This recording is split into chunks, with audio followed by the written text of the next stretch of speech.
About that time, yeah. All right, let's see here.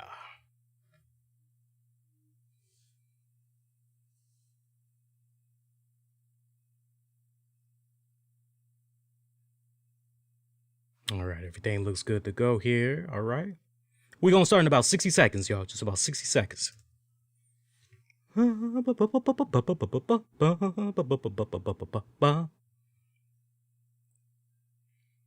see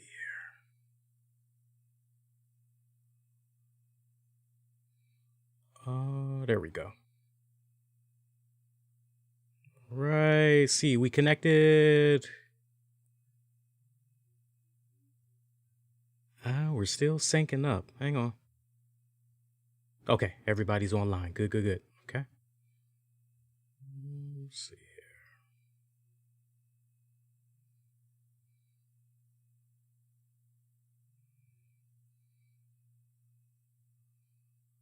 Let's see. What was I trying to do?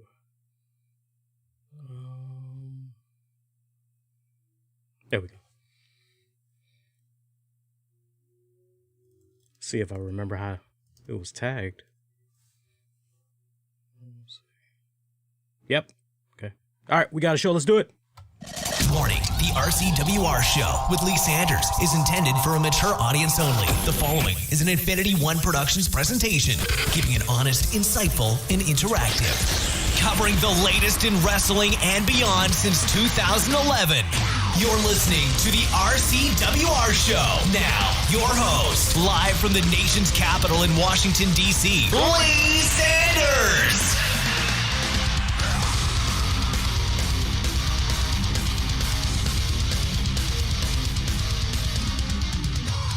Hey, what's going on? Wednesday night, March 10th, 2021. Checking out an all-new the RCWR show, covering the latest in all things wrestling, entertainment, and beyond since 2011.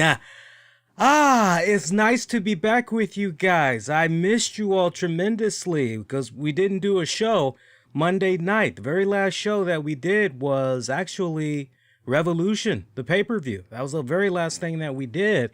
And I meant to actually give you guys a Monday night show, but I had a final exam and I wanted to make sure I hit a home run with that one. So I had to focus on that. I'm sure you guys understand. And for those of you curious, yes, I did crush it, by the way. So it looks like the way it's mapping out my final grade just overall for the entire class is a solid A. One point it was getting as low as an A-, but I managed to do just enough, keep it at an A. And I know some of you guys are saying A-. Come on, Lee, fucking A-. I like it when it's an A or up, me personally. So getting ready to go into spring break. I can't wait. I got spring break next week. Now, the one class that I took that I just wrapped up and got my A for, sadly, that was pretty much like a 7-week course, but I'm pretty much done with that course, at least for this semester. So I still got a couple of more classes I'm going to be taking, but next week I don't get to do anything. Spring break, so I'm looking forward to that. I mean, I got work, but other than that, pretty much spring break. Woohoo! Spring break. Hey, good shows that we got tonight from AEW and NXT. Man, that was just... It's going to be interesting when we get ready to talk about the ratings for this week. Talk about very, very eerie, by the way. If you're following me on social media, you saw how pretty damn close I was in calling what was going to happen with the ratings for last week's NXT and AEW. I mean, very, very, very close. If you guys had missed my predictions, don't worry. I'll let you guys know later on in the broadcast how I did as far as my number projections and what the actual official numbers were. And that'll pretty much set us up for what I think is going to be going down with the ratings for this week. Streaming on multiple platforms. We're streaming on the Twitter, the Periscope. We also got the Facebook, we got the Twitch, and we got the YouTube. Use the keywords, the RCWR show. So we'll definitely be talking NXT. I'll sound off on my thoughts about Molly Holly being the first name to be inducted in the 2021 WWE Hall of Fame class. We got loads more that we're going to be getting into on the show. So kick on back and relax. We're going to have ourselves a good time. I promise you guys, definitely going to have ourselves a good time. Hey, it was awesome. It was awesome doing that Revolution show, by the way. I had a fun time doing that. I'm glad that there were those of you that went out of your way and had checked it out. I was looking at the analytics as far as on-demand downloads. I even looked at the back end for the web stream and everything. And it's funny because with regards to the web stream, this was so hilarious. You guys will get a kick out of this. So when we did the Revolution stream, I want to just home in on the YouTube stream. When we did the YouTube stream, by the time I got off the air, that pretty much was 11 likes, and I think it was 1 dislike. And then when we went into Monday until today, I saw as high as maybe 13, maybe 14 likes, and there was maybe still just that 1 dislike, maybe 2 max. I'll say 2 max just to be on the safe side. And then went all the way until today. Now stay with me because this is where it gets hilarious. So I had last saw what I just told you like earlier today. And as I was getting the synopsis together for tonight's show, I'm going in the back end, putting the tags. I'm also going in looking at the real analytics data for, some of the stuff back in on YouTube and everything. And I see that particular episode, that skyrocketed from 2 dislikes to 11 dislikes. Now, what does that tell you, boys and girls, especially when you don't see any comments? What does that tell you? That should tell you that either A, I'm dealing with a bot, or B, there is one hating ass motherfucker that ain't got nothing else better to do than to keep going on ahead, making multiple accounts to try to match the number of likes that the video receives. But I've been noticing a very interesting pattern. I've been working with the YouTube team about that shit. But isn't that sad? Like when you guys stop and you hear about that, like, isn't that sad that there's somebody that has no life, that has me taking so much real estate in their brain that they have to go to those lengths to, no, he's no. And, it's one of those type. I love it. It puts such a big ass smile on my face to know that I'm taking up space in people's minds like that. I love it. I just, tears. Yo, your tears taste so yummy. Oh, it tastes, the sweet pain and agony of your defeat. I love it so much. I love it. I simply love it. Please give me more, please. I love it. Yeah. But I thought you guys would get a kick out of that. Like, I just thought that was so fucking funny. But yeah, I do appreciate you guys that had checked out the Revolution post show. We had a lot of fun on there. Like, I'm telling you, if you guys did not check out that post show, just the first 3 minutes alone of that post show was fucking hilarious. You really owe it to yourselves to check out that first 3 minutes. So some interesting developments that came from Dynamite for this week. I mean, not for nothing, Dynamite was pretty loaded, yeah? I think Dynamite was really, really loaded. We had Sting. We had the return of Christian Cage, but technically this was Christian Cage's official AEW Dynamite TV appearance. We didn't have Big Show this go round. I was a little bit surprised we didn't have Big Show out there promoting the hell out of, Elevation? That's going to be happening next Monday. I was a little bit surprised at that.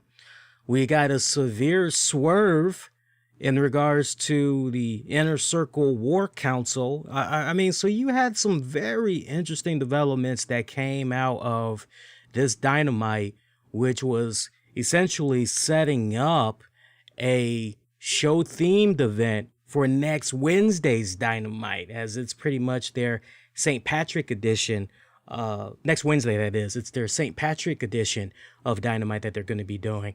So we'll dive into all of that.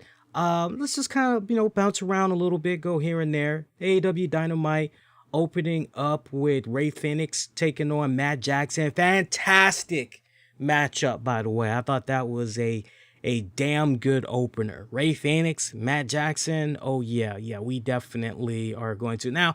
Now, for me personally, I've always felt that Matt Jackson, and I've never really spoken about this before, but if you were to ask me straight up, Lee, although it might be a little bit hard for you to choose, dog, if you had to pick between Nick or Matt Jackson, as far as who you think is the better singles wrestler, which one would you go with? And for me, I got at least a good number of years watching both of the Bucks work, especially from a solo perspective.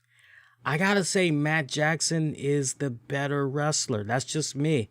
I'm sure depending on who you ask, I'm sure it would just keep flip-flopping, and it might be a tie. It might be a tie, or there would be just enough votes that would just have Matt Jackson barely squeeze on by his brother. But I've always personally felt that out of the two, Matt Jackson was the stronger one, the more fluid one, as far as telling that story as a singles competitor as opposed to Nick. And no disappointment here tonight against Rey Fenix. Felt very validated by what I had saw. This was a damn good opener. Loved it. I loved it because you look at the tone that you were setting for this one, while meanwhile NXT pretty much was opening up with their entire women's roster out on the stage ramp, while William Regal was giving a very special announcement that centered around Dakota Kai and Raquel Gonzalez,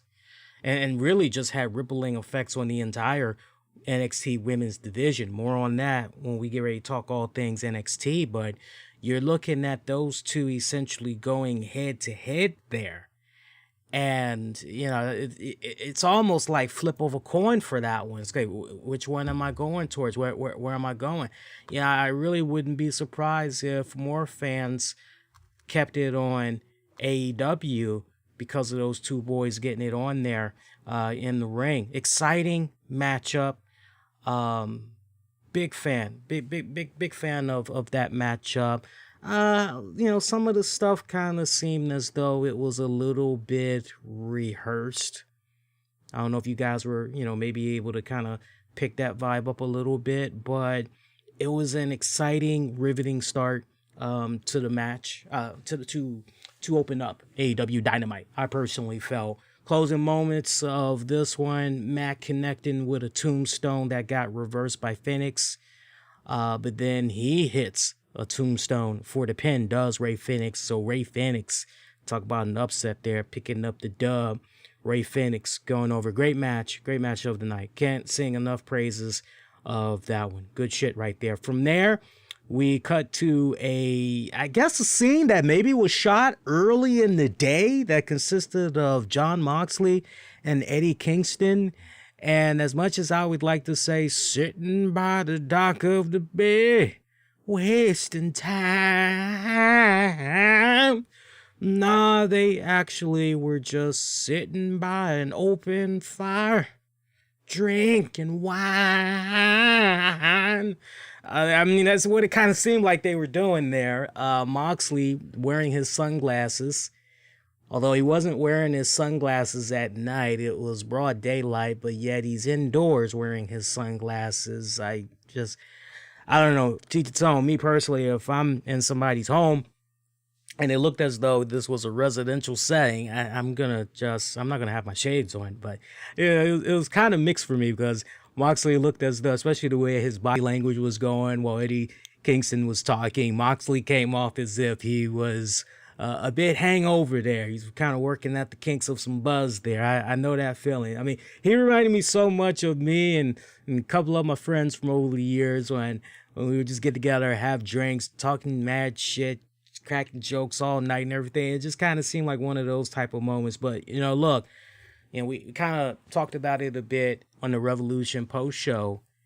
And that pretty much was, hey, going to be interesting to see how they try to do a little bit of damage control there with the explosion segment and everything. You know, by now you have heard how Tony Khan wanted to spin it. And, you know, look, you asked me for my opinion straight up, what I think about the way Tony Khan and crew pretty much had spun this. I'm okay with it. I'm totally okay with it. Look, I don't know if when you really kind of take a step back and you think about it, you think about trying to make sure that you're not violating any codes, you know, as far as being in that arena and trying to do what you can with the fireworks and everything. And then you're also thinking about the fact that you've got actual people that are in attendance that are in direct vicinity of that ring. All right, so you kind of have to think about all of those things now more than ever, particularly in 2021 and beyond. You know, I know it's kind of weird to hear that, but you know, when you look at the previous years, there wasn't really that much thought put into, well, what if this were to happen, or what if that were to happen? But you kind of have to think like that. Now, look, I'm not defending AEW by any stretch. What went down by the end of that match was just silly. It was really, really silly. And the fact that there wasn't some type of a test run beforehand with some mannequins or whatever, just to kind of see what they were working with, that's just for me one of those, wow, what happened? Seriously, what happened? But, you know, it is what it is. It's in the books, but you kind of have to think like that. Put it to you this way. One of my favorite shows that I love watching, and the missus will tell you this, I am pretty much watching this every single night. Once I'm done watching all my regular shows, live TV and everything, I am watching Forensic Files. Don't ask me about Forensic Files 2. I can't get into it. A whole lot of reasons, but I cannot get into it. It's nowhere near as it was with the original series. But give me an episode of Forensic Files. Even if I've seen it before, I just find it so riveting, just the whole forensic process and everything, all the data that goes into collecting, I mean, you name it. I bring up that series because there was one episode that I saw, and I would highly encourage anybody to check it out, especially if you got a thing for forensic stuff and all that. But this one was very, very fascinating. The name of the episode is called The Magic Bullet. Now, when you hear that, you're probably automatically thinking to yourself, oh, JFK? No. So, quick synopsis for this. This had to do with a father and son.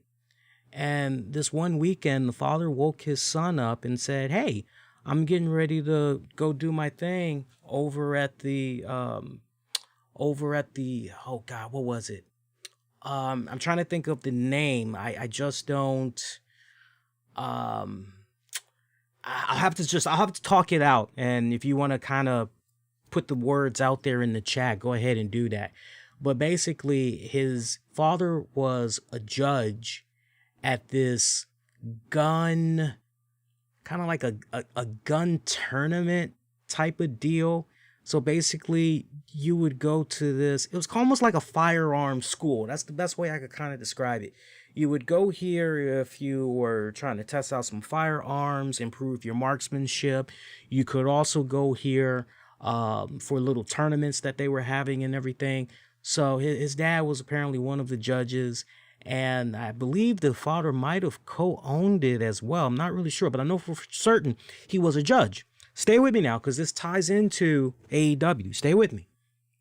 So he woke his son up and said, hey, do you want to go with me, or do you want to keep on sleeping? And the son said, no, I'll go ahead and I'll tag along with you.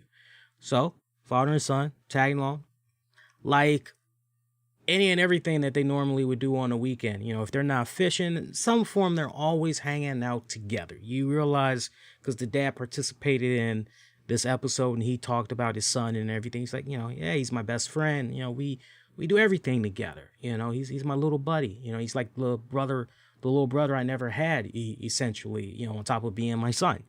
And you're like, oh, almost kind of gave you like that little bit of an Andy Griffith vibe or whatever. You know. Anyway, so they get there. They're doing their thing. The son is in the management office part, and he's just sitting in a chair. He's reading a magazine and all that. You know, you got the receptionist, they're around answering phones, all of that shit. His dad is like way off in like another section, and he's doing like some inventory paperwork or some shit like that. Next thing you know, the son just drops to the fucking floor. And you're going, what the hell just happened? Why is he down on the floor? And so you hear a lot of commotion, everybody screaming, the dad hears what's going on, and when he realizes it's his son, he's racing over there to try to see what happened and everything. Somehow, the son ends up catching a bullet to the head. Now you're going, wait a minute, how is this even possible?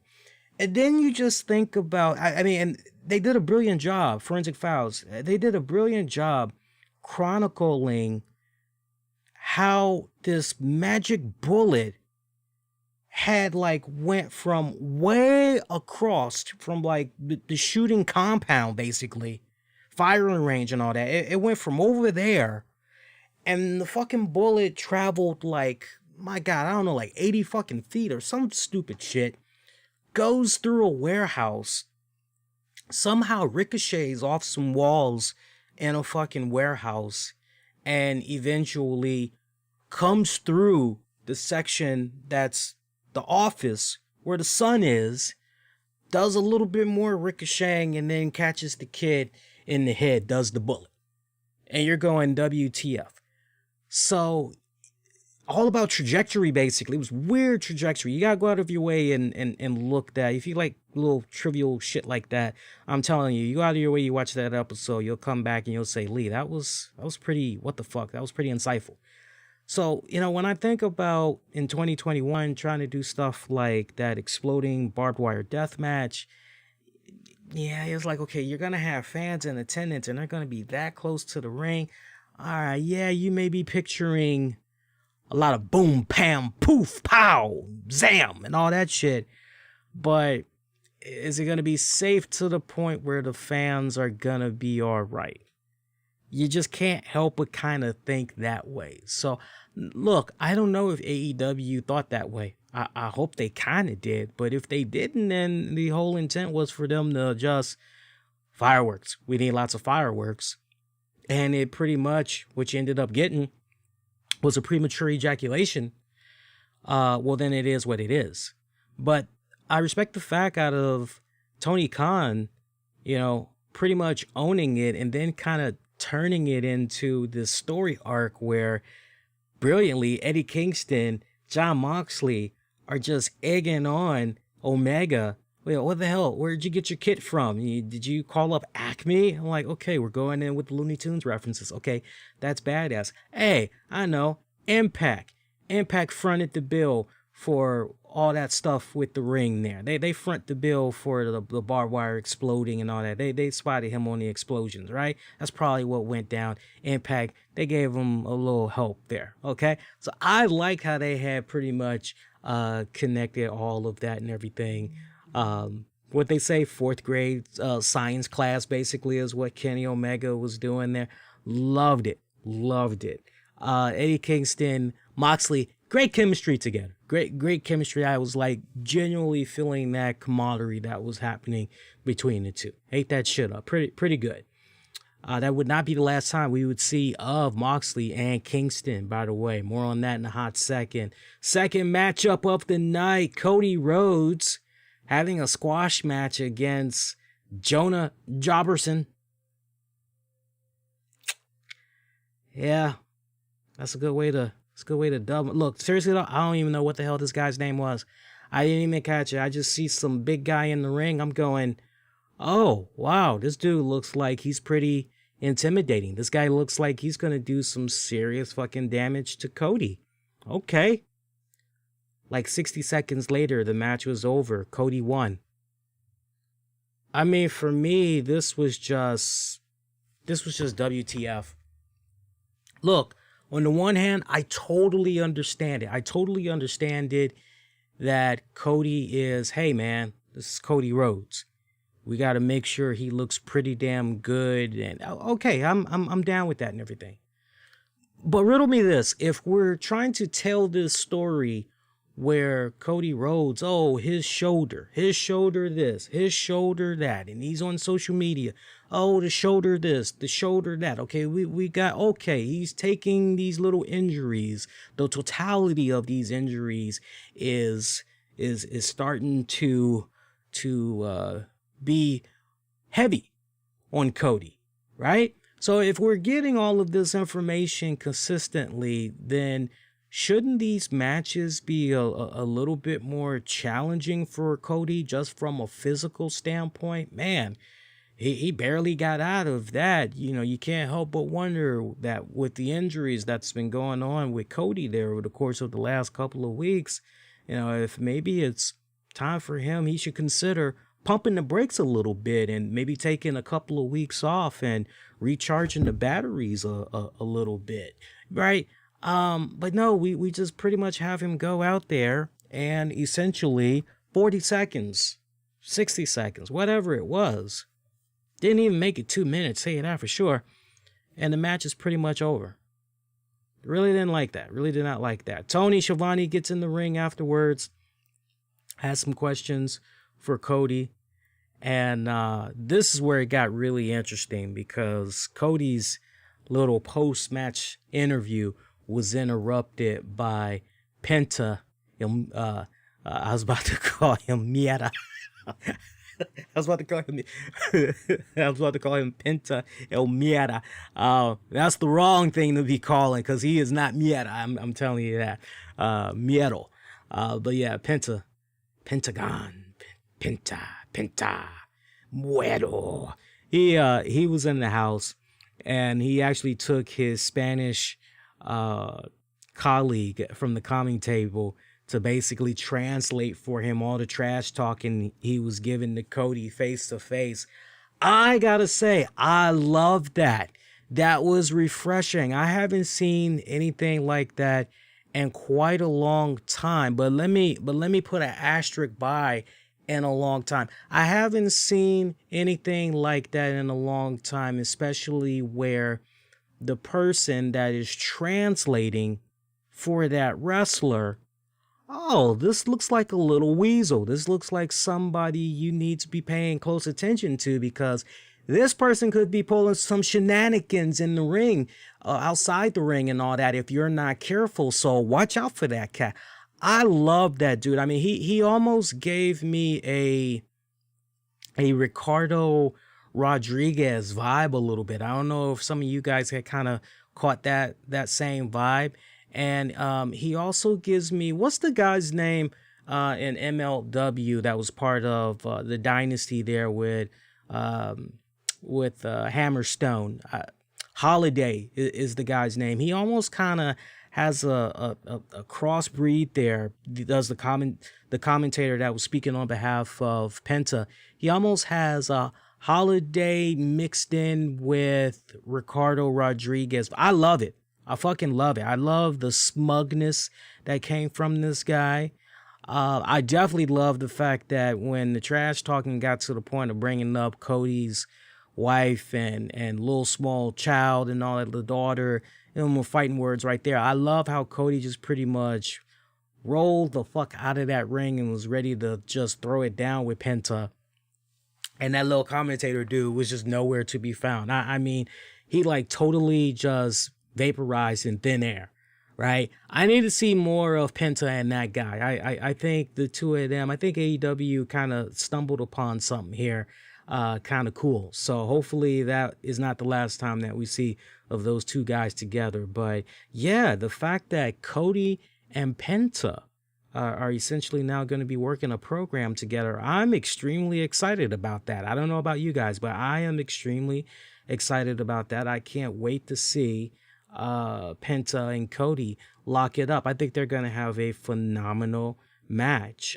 My expectations, I think they're going to be able to do a 4 out of 5 star match. If they can crush that, hey, God bless them. God bless them if they can do even better than that. But I just feel in my heart of hearts, just from what I've seen of these guys over the years, they're definitely going to give us a nice instant classic without a shadow of doubt. Third matchup of the night, Ethan Page taking on Lee Johnson. This was pretty much another squash match right here. You kind of figured that Ethan Page was going to go over here, and he did. And if you were kind of wondering, okay, so is Ethan Page coming in here? Is he a babyface? Is he a heel? Is he a tweener? Well, what's going on here? Because a lot of the cats are kind of tweeners these days. What's going on with Ethan Page? It was pretty much established. If you were a little bit wondering, because Revolution didn't really tell you exactly should you be cheering or booing this guy, it was definitely established here tonight that, no, he is a heel. You definitely want to boo this guy. I mean, he was doing some shitty shit during this match and everything. But this is pretty much living up to that whole boastful ego thing. Ego tripping. One of my favorite Marvin Gaye songs. Ethan Page. So that's what's going on with him. We were kind of talking about Adam Page on the post show. I believe I said something along the lines of, hey, he can finally go to Walmart and, he can look into that deer hunting equipment he's always been interested in. Well, he kind of did a little something thanks to getting Matt Hardy's money there for the first quarter, all money for the first quarter. He got himself a new lawnmower there. Dark Order was hanging out with him and everything and celebrating. So it's kind of cool. We got teased that Christian was going to be in the house. But before we could get to that point, we got Kenny Omega, who came out with the Good Brothers and Don Callis. Kenny Omega, man, that was a weird top that Kenny Omega was wearing tonight, man. I tell you what, you got to be a special kind of brother to be able to pull the kind of shirt that Kenny Omega had pulled off tonight. You got to be, number one, you got to be very comfortable in your masculinity. And then number two, you got to look a certain way. Still masculine, mind you, but you got to look a certain way. Heavy emphasis on masculine, to be able to pull off the kind of shirt that Omega had wore tonight. It looked, I agree with what a lot of people had said about that shirt tonight. That shirt tonight, it legit did look like a old piece of sofa furniture from like the 1970s or 80s. That's not a good compliment either. That's not a very good compliment to get that. It looked like it was either that or a crossbreed of that, and somebody had took a piece of clothing fabric from some. See, if I say it, I don't want to get hate messages. If I say it, I don't want to get hate messages. I'm trying to figure out how I can dance around this. There's no way I can dance around it. I don't know if I should just say. I'm not gonna say it. I'm gonna instead go with something else. If I had to choose between wearing what Kenny Omega wore tonight and an ugly ass holiday sweater, I'd rather go with the ugly ass holiday sweater. How about that? Yeah, that thing was just ooh, that was hurtful. I think, what he wore tonight was so bad. I'm just picturing, I would imagine that if we were to put him with what he wore tonight on an episode, any of those shows on Bravo, where they're talking about fashion, I'd be pretty damn certain he would get booed off the stage. God, they probably would want to cut his hair too. Oh, maybe it wouldn't be a good idea to put him on one of those Bravo shows. Yeah. Anyway, so you have this whole gang out here. They're taking their little jokes at what had happened in that exploding barbed wire match, egging on a little bit more here. Good shit. And I like how they try to play the whole reverse psychology hey, Eddie Kingston, Moxley, you guys were stupid. You guys thought that there was going to be all these massive explosions, much like everybody at home. I guess you guys thought it was going to be the end of the world in that ring. Boy, did we pull one over on you guys. You guys fell for it. You suckers. It was kind of interesting how they were trying to spin it, trying to spin it in a way where it was like, no, we were just playing the mind games. That's what it was all about. So essentially, not only did we defeat Jon Moxley to retain the AEW World title, but we also, from a physical standpoint, but we also defeated him from a mental standpoint with the games that we played on him. Here comes Eddie Kingston. Eddie Kingston gets in there, and before he can even get a word out, Don Callis decides he wants to have a few words with him. And he told him, he said, look, let's be real. I'm a straight shooter with you, always have been. Hey, remember, I brought you in Impact Wrestling. Remember that. And do you remember why you ended up losing your job at Impact Wrestling? Do you remember how you got fired from Impact Wrestling? I'll remind you, because much like your entire life, every single time you're given an opportunity, and you were given an opportunity at Impact, when it comes time for you to reach for that brass ring and take your career, your professional career to that next level, you always fuck it up. You always sabotage it. And ultimately, that's why you got fired from Impact Wrestling. And he pretty much told me, he's like, you're not smart. When it's all said, you're just not smart. Speaking of smart, I will say a little something about Raw from this past Monday. I'm not going to do a full-blown review on that, but I will definitely talk about some key points that kind of caught my interest for those of you that are maybe curious what I thought about Raw for this week as well. Well, we're talking about that whole stupid thing and all that. But Callis gave Eddie an opportunity to get out the ring, gave him a countdown. I love how they brought that stupid-ass countdown clock back from the pay-per-view. Omega just... Oh my God, Omega had a field day with that clock, man. Probably the greatest line I heard from the entire night of Dynamite was when Omega dropped on the floor during the clock and he was yelling for the Good Brothers or Callis to 69 him, to get on top of him, 69 him, 69 him. And this was essentially him kind of mocking, if you will, what went down with Kingston covering Moxley. But the fact that Omega said 69 me, bro, I lost my shit. I don't know if you guys had caught that.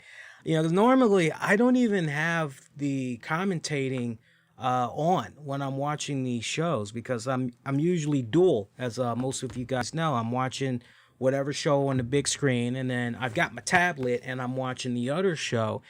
And normally I've got the volume down almost to a minimum, and that way I can just really focus on what's going on, in the ring and everything. And I have a little bit of music playing or whatever, or I'm texting or some shit like that. But in this particular case, this was a talk segment. I wanted to hear what they were going to say.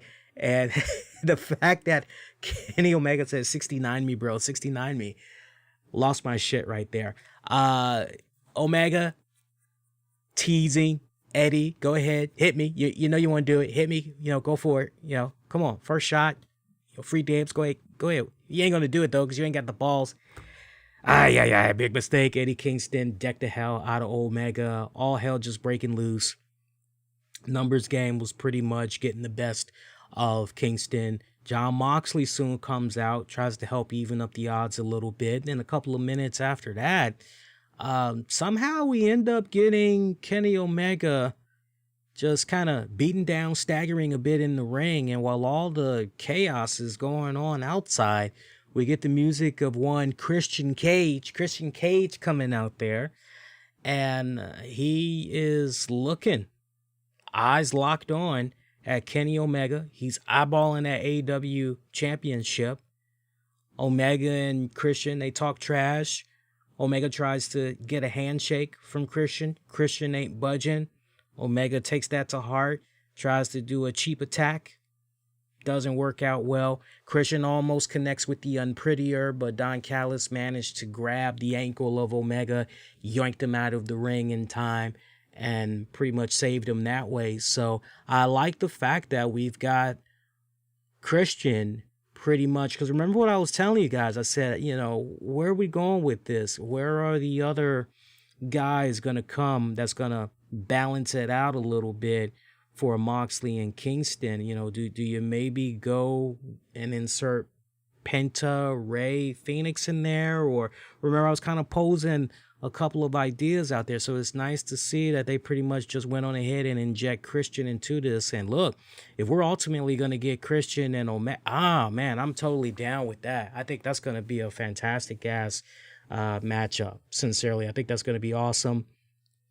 And I can't wait to see what he's going to be able to do working with a lot of these talents in AEW. Look, if you missed it on Sunday's post show, like I said, man, you're happy for Christian, and it's kind of sad. It's kind of sad because I see so many people since the news of Christian, and a lot of people are just, they're either calling Christian a traitor, or they're making fun of the fact that here he is, he's going sloppy seconds over here, or they're just making fun of the whole situation in general with regards to Christian. Really, really weird, because when you look at all the other people that pretty much jumped from WWE to Moxley, for example, from WWE to AEW is what I was trying to say. Like, you look at Moxley. With Moxley, so many people were happy. So many people were like, yeah, man, good for him, especially after the interview that he gave. Who was it? Jericho, where he really opened up about his tenure in WWE and everything. You look at when he jumped, everybody was so happy. Everybody was just so compassionate. They understood about the shackles that he was dealing with in Connecticut, and they wanted nothing but the very best for him in AEW. When you see Pac, Pac was another one where people were like, oh man, yeah, oh, that's great that he got away, yada, yada, yada, yada, yada. You look at that and you're like, oh, okay, cool. And then I don't know, I guess the water started to get a little diluted there, because then you look at Shawn Spears, Ty Dillinger, and it was a little bit mixed.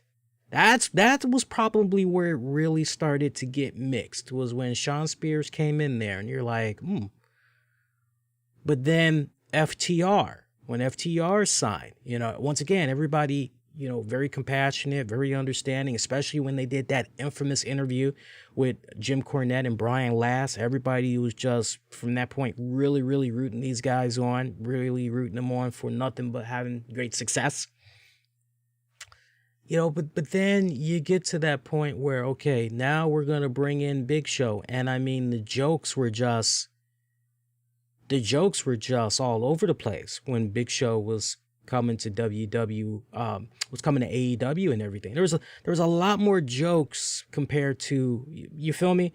But then when we see it's Christian, now it's amplifying even more. And we've gotten to that point where it's, just WCW light, WWE light, they're doing a TNA move. It's like, man, at the end of the day, these people are independent contractors. If said employer is not doing XYZ to help push their brand, give them opportunities, and this is what's so sad. I wasn't going to talk about this until later on, but it's kind of a good transition, and it wasn't like I was going to spend 10 minutes talking about the guy or anything, but this is where we are right now. Let's be real. We got a guy by the name of Aleister Black that ain't doing jack shit for WWE right now. Jack shit. This guy is pretty much sitting on his ass collecting a paycheck. That's all he's doing. Now, hey, that might be good for some of you all, but for some of these men and women that have been training for years and years and years, that sitting on their ass, that does nothing for them, because it's taking away from an art in which they love to perform, especially when they get that opportunity to perform in front of other people or for those around the world. You feel me? So it's not even a case where, oh, well, Aleister Black was involved in this dark match here or this dark match here. You know, this guy hasn't wrestled since October of last year. Think about that for a second. This guy has not wrestled since October of last year. Now, I guarantee you that if you all were to hear tomorrow or next week or before this month is out that he got his release from WWE, and then you see this guy pop up in AEW, you guys would be in fucking euphoria. You guys would have the same level of euphoria that you had when Miro got away from WWE. You feel where I'm coming from? So I just think it's so interesting the type of reactions that certain wrestlers are getting as a result of, you know, no longer being associated with WWE and everything. You got people that are hating, and you guys got to excuse me for one quick second. I got to blow my nose, and I'll definitely edit this out later, but I'm on mute so you guys can't hear me. Allergies are kind of kicking up here. Hang on real quick, guys.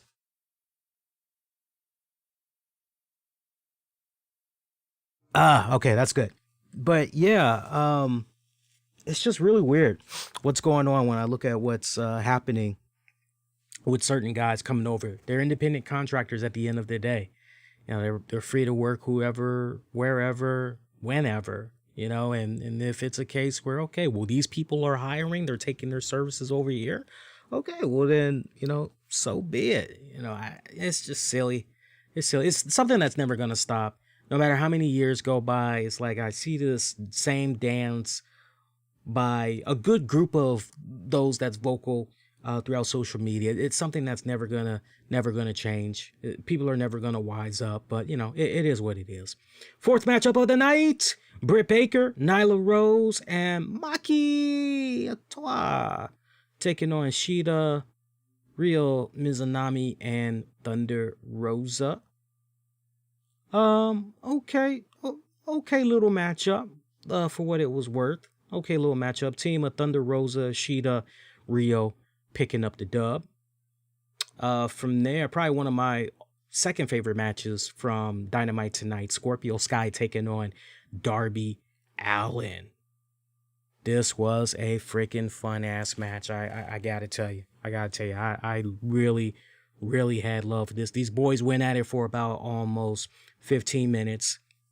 And this was a close one. I legit believed at several points Darby Allin's TNT championship run was in jeopardy. I legit did. I thought Scorpio Sky was gonna fucking pull this off. And, you know, the one thing that I was a little bit concerned about when I first heard these guys were going to be facing each other on Dynamite was, okay, size-wise, is this kind of like a mixed match? Is this kind of like another one of those Darby versus Brian Cage or Darby versus Brock Lesnar? Is this kind of one of those other, you know, kind of mismatches?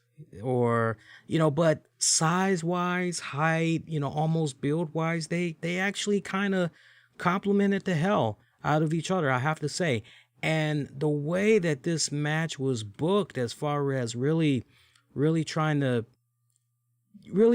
tell the story of how much speed Darby Allin has on his side, so to speak, down to the clever finish that they had pulled there for Darby just barely escaping with the dub. You know, just the way he went about getting it. You know, it was pretty much by pinfall, but it was a story in those final seconds and how Darby was pretty much able to get that pinfall. That was the real, oh, okay, so we're going like that. And post-match is where it was really interesting here because, you know, you're looking at this and you're kind of thinking, okay, well, maybe we're one and done here. I didn't think we were one and done here because my whole deal was, okay, you make this big deal out of this brass ring and you look at Scorpio Sky. And what did I tell you on Sunday? I said Scorpio Sky is a bona fide future star in the making there for AEW. He is without a doubt. Remember? I believe I said I gotta go back and look in the archives there, but I know I said 2022. Maybe it was by the end of 2022. If he hasn't become a AEW World Heavyweight Champion, we need to ask ourselves what's going on there. Yeah. So post match, I love what Scorpio Sky did to Darby Allin, because you got Darby, he realizes that he had a really fun, challenging opponent there in Scorpio, and he gave him a little bit of dab or whatever, and he thinks that's it. He turns his back. You see Scorpio Sky, he's looking pretty frustrated at himself. You're thinking, oh, yeah, you were pretty close, but no cigar. It happens. Sky just out of nowhere hooks Darby's leg, goes for a heel hook and everything. I mean, he's hooking the hell out of that leg. I mean, he's putting some serious torque on it. You got referees that come out there, try to stop it. And he did not let go until he felt he was good and ready. And then one thing that I thought was kind of interesting there, as he's looking at his hands, did you guys get the same vibe I got when we watched this particular scene? When he was looking at his hands, it was almost like the story he was trying to tell was, look, my hands are no longer shaking. I'm calm. I think that I've now finally tapped into, that last little thing that I need. What is it? Maybe that killer instinct? What is it? But he was looking at his hands kind of like they're not shaking anymore. It was almost kind of like one of those type of deals. I love that. I ate that shit up. Obviously, Darby and Scorpio are not done by a long shot. I can't wait to see the next chapter in this feud. But opening act 1 tonight, they're off to a damn good start. No doubt about that. Next up, War Council. This pretty much ended Dynamite for the night. Jericho, everybody had pretty much came out there. And there was a decision that they felt needed to be made. Here's the Inner Circle, and they keep butting heads left and right. And then you saw what went down at Revolution. And as far as Jericho was concerned, there are some changes that maybe needed to be made with the Inner Circle, perhaps maybe looking into adding more people into the ranks. And MJF cut off Jericho and said, nah, all due respect, but as far as adding people into Inner Circle, no, that's not what we need to do. No, instead, what we need to do is subtract. And you remember what I've been saying all these months, like kick Jericho out of Inner Circle, and man, did we get such a fucking tease, because MJF, he's like, nah, Chris, what I got in mind is we're gonna subtract. And then you got Sammy Guevara, he comes out, we hadn't seen him in weeks. He's begging Jericho to listen to him, as there's something very important he needs to say, and most importantly, show him. So he shows him, and there we go. We see that video footage. Remember, I said this off and on for several weeks. I mean, this goes back a couple of months now. But he showed the video there where MJF had the conversation with Swagger. What is it? Power and Pride and Glory, whatever the hell their damn name, Santino and Ortiz. But basically MJF says to them, all right, so are we in agreement that it's time to kick out Jericho? We need to be done with him. And they're all like, yeah. So Jericho, pretty shocked, pretty disgusted what he had saw of that footage, never seen before until now. And MJF, yeah, Chris, sorry you had to find out this way, but hey, it is what it is. All right, boys, get him. And just when it looks as though Jericho is about to get his ass whooped, and Sammy Guevara, because Sammy Guevara was actually, not for nothing, Sammy Guevara was actually on Jericho's side. There he is right there, going to fight the good fight till the end. Just when it looked as though Jericho was about to get his ass whooped, all the guys there in Inner Circle, they instead turn around and they're looking at MJF. So it pretty much backfired. Jericho telling MJF, did you honestly think we don't talk to each other? Like, you honestly thought you were going to be able to do all of these mind games and power move your way into, pretty much owning the Inner Circle? You actually thought that you were going to be able to pull this off? And my guys wouldn't talk to me? So he was about to get his ass whooped when all of a sudden MJF says, no, you got this all wrong. You got this all wrong. I never wanted to have you out of the inner circle. No way. That was never the case at all. Jericho cuts him off.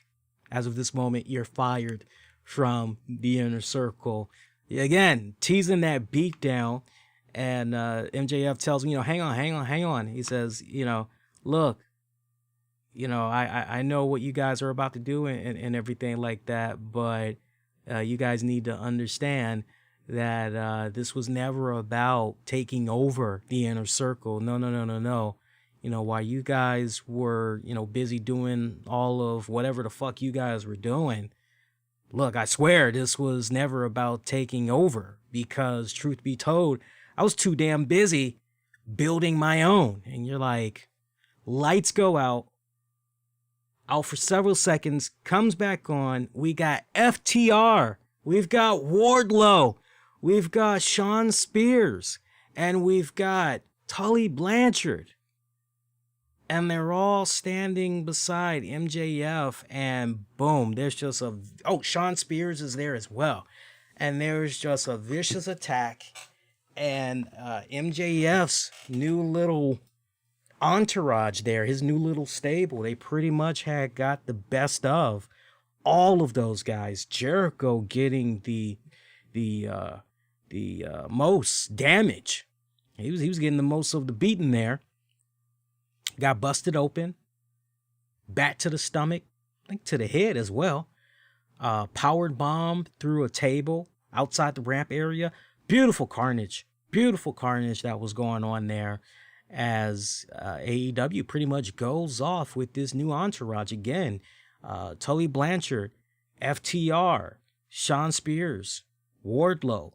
Did I mention Tully Blanchard? Say it so nice, I'll say it twice. Tully Blanchard. That's a hell of a stable. That is a hell of a stable right there. I would just love to know and we're going to have to wait until next week, obviously. I would just like to know how all of this pretty much had came together. How were all these men able to kind of, put their differences to the side, as far as, how they might feel about each other and everything. And I totally forgot about Wardlow too. I totally have forgot about him. If there was ever a time for Wardlow to break away from MJF, he kind of had that moment. And I'm sure he could have easily just picked up a nice little spot there with the inner circle. But instead, because remember a long time ago, several months back, MJF had that storyline where he says to Wardlow, look, everything that you have right now is because of me. So if you would prefer to go back to living the way you were before I found your ass, just say the word and I'll make it happen at the snap of a finger. But I'm still remembering that. Hopefully that's going to come back full circle at some point there. But that was just badass, seeing that new stable pretty much get together there. I love it. So I'm assuming now that Inner Circle is going to be off of TV for the next little bit, right? Or at least Jericho, with the type of beatdown Jericho had got. I'd like to believe that, maybe he's going to be gone for a hot little bit. We'll have to wait and see here. But it's interesting what was accomplished in one night, because remember, we got to a point when it came to the Inner Circle. We got to a point where we were feeling as though Inner Circle very stale. Remember, there was a lot of bipolarness that was going on with the Inner Circle. 1 minute they're in Las Vegas. I love you too, man. Oh, you're my best friend. Oh, you're my brother. You're my homie. You my ninja. And they're having a good time and everything. And then the next minute, who ate the last Hot Pocket? It was me. What the hell? And they're fighting each other over the least littlest thing. Is this the end of the Inner Circle? Next week, the Inner Circle intervention. And it's like, wait a minute.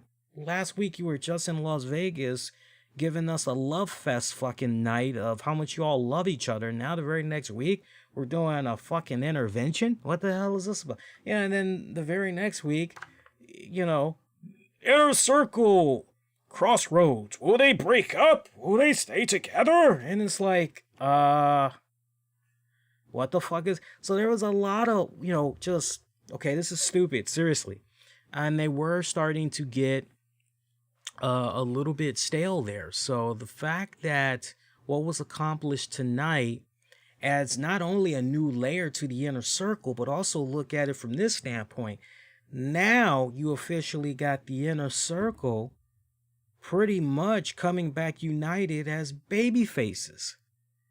Because if there's anybody that's extremely good at having people boo the shit out of him and just ruffling feathers and getting hurt feelings and everything, MJF is definitely one of those guys. He is the freaking guy. He is just untouchable right now. Combine him with FTR, Tully Blanchard. Oh my God, forget about it. So it's interesting the flipping of the script that we had got accomplished here tonight with those two stables, and I can't wait to see how things continue on with this particular story arc in the weeks to come. AEW, though, pretty good show that they did for this week. Overall, definitely had enjoyed it. Hey, speaking of enjoying, you guys been enjoying the show so far? If you have been, please go out of your way. Make sure if you haven't done so already, make sure you hit that like button. When you do, it pretty much lets the YouTube gods know you're enjoying yourselves, having a good time, helps them recommend the content for others to check out.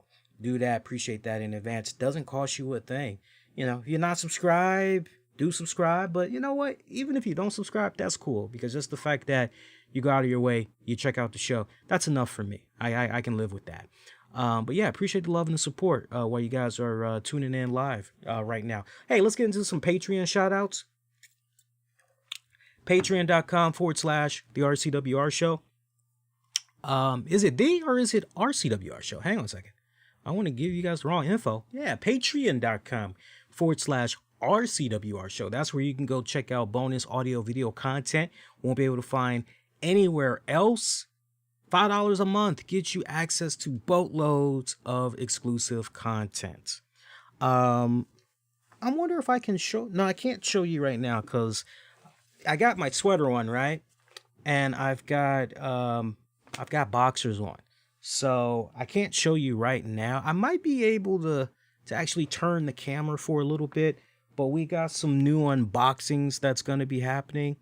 As a matter of fact, this is what I'll do. This is actually what I'll do. I'll actually take a picture. And I'll post it on social media when the show is done. But I've got 3 unboxings that I'm going to be doing this week. So as some of you guys know, I have financially backed through Kickstarter Todd McFarlane's Spawn.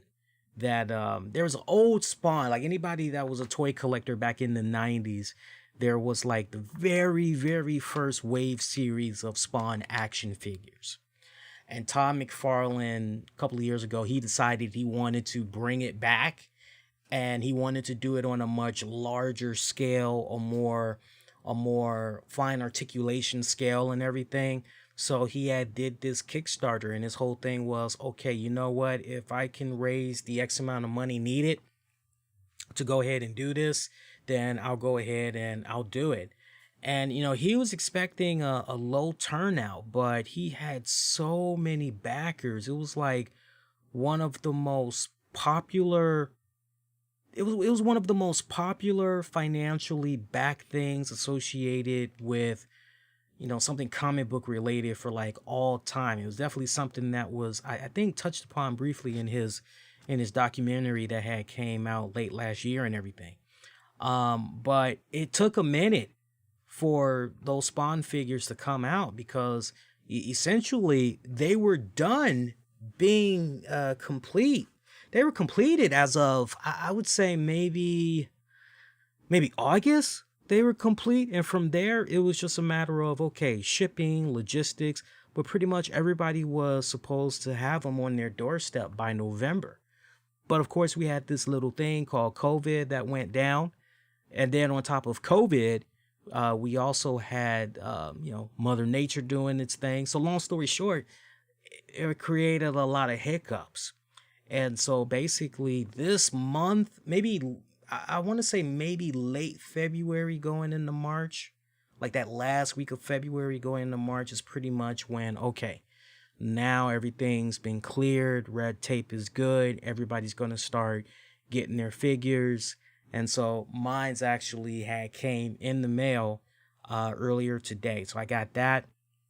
And I also got some new gadgets that's going to tie into, when we get ready to do the unboxing for that one. So I'm pretty excited. We got like 3 unboxings that we're going to be doing. So I'm pretty excited for that. But yeah, normally, Patreon, you can check out a lot of the exclusive content. Friendly reminder, if you did not watch Coming to America 2 yet, I did review it with the missus for a special 30 with Lee edition. Check it out, because after, I would say I'm going to give it until 3 a.m. this morning. So you got until 3 a.m. March 11th, 2021 on the East Coast. Once it hits 3 a.m., I'm going to make that episode no longer be free. So you would actually have to be a Patreon member to access that episode.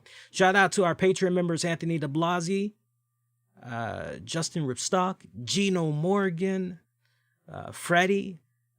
Shout out to Michael Wolf, J.D. Davis, Tony Bean Gaming. You want the very latest in all things Marvel Strike Force, Marvel Ultimate Alliance 3, Marvel's Avengers by Square Enix. For your tips, tricks, news, walkthroughs, and reviews, check out Tony Bean Gaming. He's on YouTube. He's got a great Patreon paywall as well. Check him out. I appreciate all of our Patreon members. Much love to you guys. All right, let's keep rocking and rolling. Got some more content we can dive into on this show. So now we're going to be talking NXT. By the way, how we doing on Showtime here? All right, so we got our first hour pretty much in the books of talking wrestling so far, all things wrestling and all that. So good stuff. NXT, as I kind of alluded to at the beginning, NXT opened up with all the women that's part of the NXT roster. They were pretty much at the stage ramp area as William Regal was in the ring, and he just glowingly put over the women's roster. And another thing that was really cool about this, as it was setting him up for a major milestone announcement, we had got word that there is going to be a NXT takeover event that's actually going to be a 2-night event. Yeah, there's going to be a takeover event that's going to be a 2-night event. And I did actually take a picture of that event, but for some reason I'm no longer seeing it now, which is kind of weird. Let me see if I can actually find it in my notes here about that NXT takeover event. Yes, I did. I wrote it down. Yeah, it's going to be a 2-night takeover event, NXT takeover Stand and Deliver. It's going to be happening on April 7th on the USA Network and conclude April 8th on Peacock. Interesting, yeah? Very, very interesting. Again, NXT takeover Stand and Deliver April 7th on the USA Network, and then April 8th on Peacock. By the way, for those of you that have not yet set yourselves up for Peacock, WWE Network will be terminated for USA fans. It will be terminated for USA residents as of April 4th. So you guys may want to, if you haven't already, make sure you get the ball rolling and get yourselves up for Peacock, okay? But yeah, from there, all the women at ringside pretty much. William Regal wanting for Raquel Gonzalez and Dakota Kai to come into the ring for this monumental event. And he pretty much told them, look, you all had won that Dusty tournament.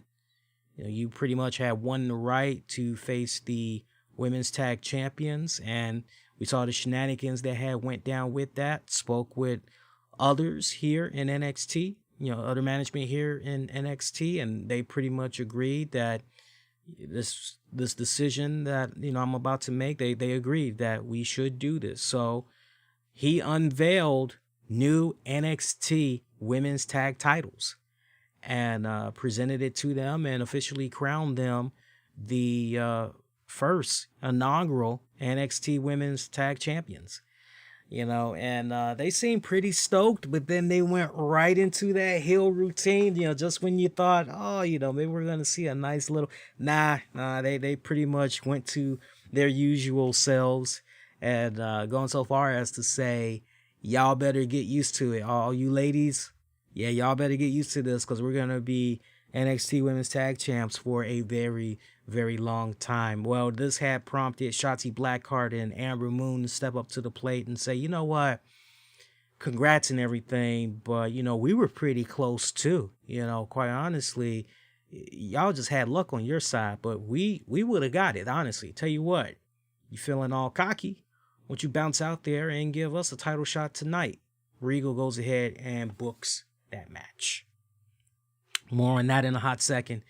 NXT Women's Championship match, because remember, this was a championship edition of NXT that we got tonight, where pretty much all the titles were on the line. NXT Women's Championship, Io Shirai defending against Toni Storm. This one was pretty good. This one was actually a pretty good match. Girls went about, according to my notes here, the girls went about, I got them clocking in just a little bit shy of 15 minutes that they had went at it. Nice, good back and forth between these girls. Io picking up the dub. I really, really thought that Toni Storm was going to come through. I really thought she was going to come through on this one, but not her night, at least not tonight. Wasn't her night tonight. A little bit bummed out with that one. Backstage, Finn Balor cutting a promo, talking about his feud with Adam Cole, talking about how they're the biggest names in NXT history. Tonight, ain't going to be no shenanigans, ain't going to be no bullshit, ain't going to be no cheap shots, and nothing's going to be going on. This is just pretty much about the best man picking up the dub. As far as he's concerned, if he beats him, Finn Balor, that is, saying, he needs to beat Adam Cole in order to retain this title. LA Knight is interviewed, and he pretty much dares the entire NXT locker room, step up to him, come see me, bro. Well, Bronson Reed stepped up to him, choked the shit out of him. Officials had to separate the two guys. Reed tells Knight, hey, you got a problem, come see me next week.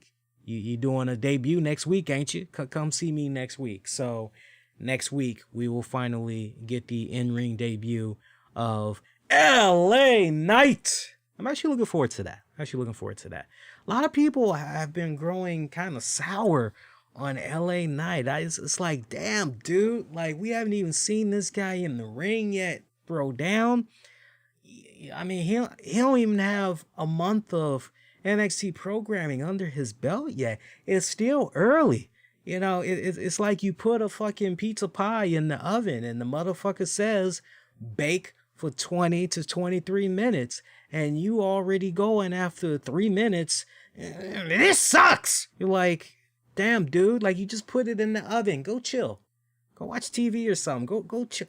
The story is still developing with LA Knight. Chill, my pretty babies. Chill, please, chill. Let's wait about 60 days to 90 days when we got enough content on the man.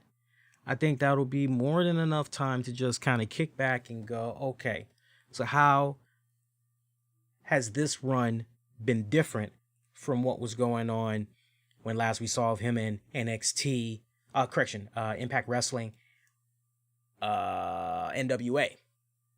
You just got to think like that. You just got to. Short match between Jake Atlas, Pete Dunne. Pete Dunne picking up the dub. Post-match, Pete Dunne grabbing the microphone. Says that this is what happens when you try to step up to him. Talks about being one of the best technical wrestlers in the world. and that he dares for someone to test that.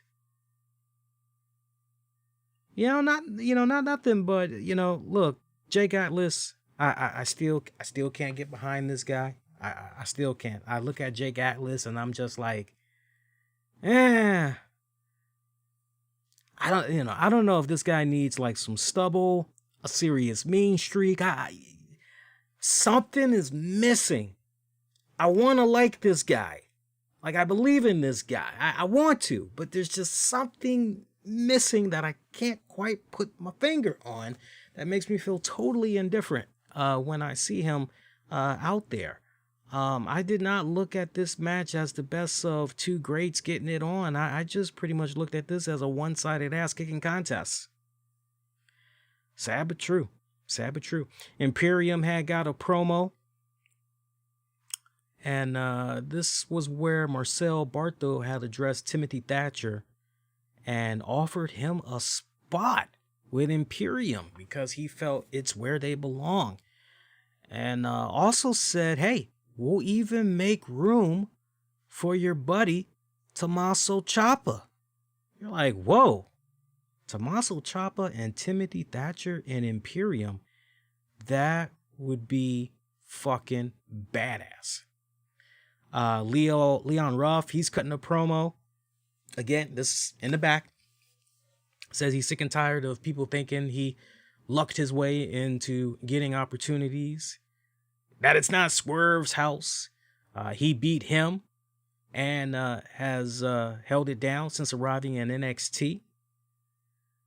Pretty much setting up Swerve versus Ruff next week on NXT. That's what's going to be going down. NXT Women's Tag Team Championship match. Dakota Kai and Raquel Gonzalez defending against Amber Moon, Shotzi Blackheart. I gotta tell you, this one really surprised the hell out of me as the team of Amber Moon and Shotzi Blackheart became your new NXT Women's Tag Champions. I was a little bit perplexed by this move. I looked at this and I just couldn't help but say, wait a minute now. We just had Dakota Kai and Raquel Gonzalez go through this Dusty Rhodes tournament and everything. And they became your inaugural tag champs. And now like just that quick, for me personally, I don't feel Shotzi Blackheart needs to be incorporated with the tag division right now. I feel that she is a tier better than that. I feel she needs to be competing for the Women's World Championship, the NXT Women's Championship.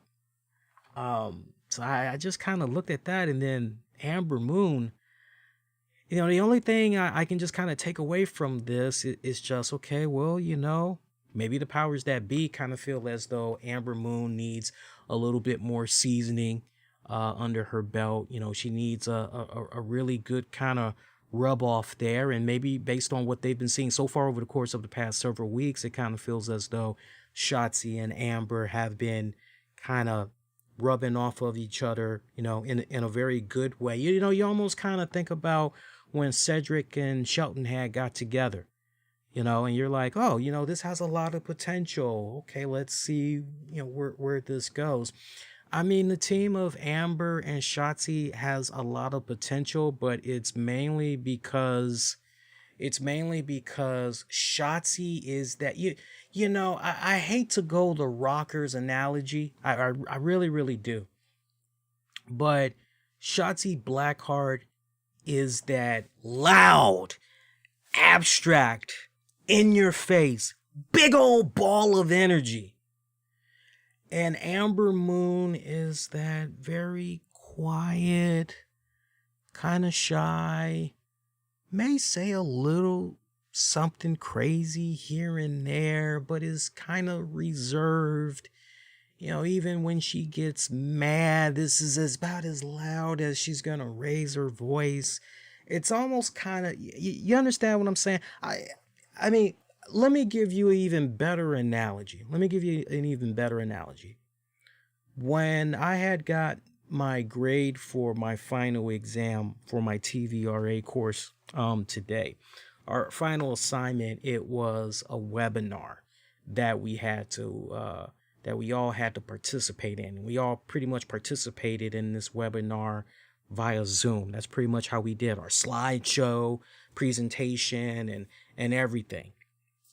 And I'm not saying anything that my fellow classmates wouldn't know, because our professor had said this, openly in her critique when it was our turn to present. And so we all could read what she said to everybody, right?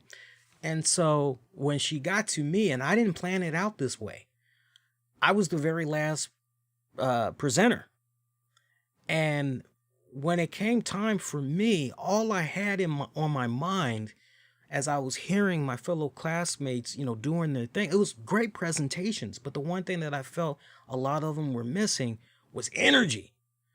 Because, if I'm, I don't know about you, but if I'm excited to be talking about something and I'm very passionate about it and everything, I got to make sure that channels through so that it can be very infectious and you feel the same way that I'm kind of feeling as well. Think about one of those last times you've been to a Comic-Con event or something like that, and you were trying to participate in somebody's Q&A panel session or whatever.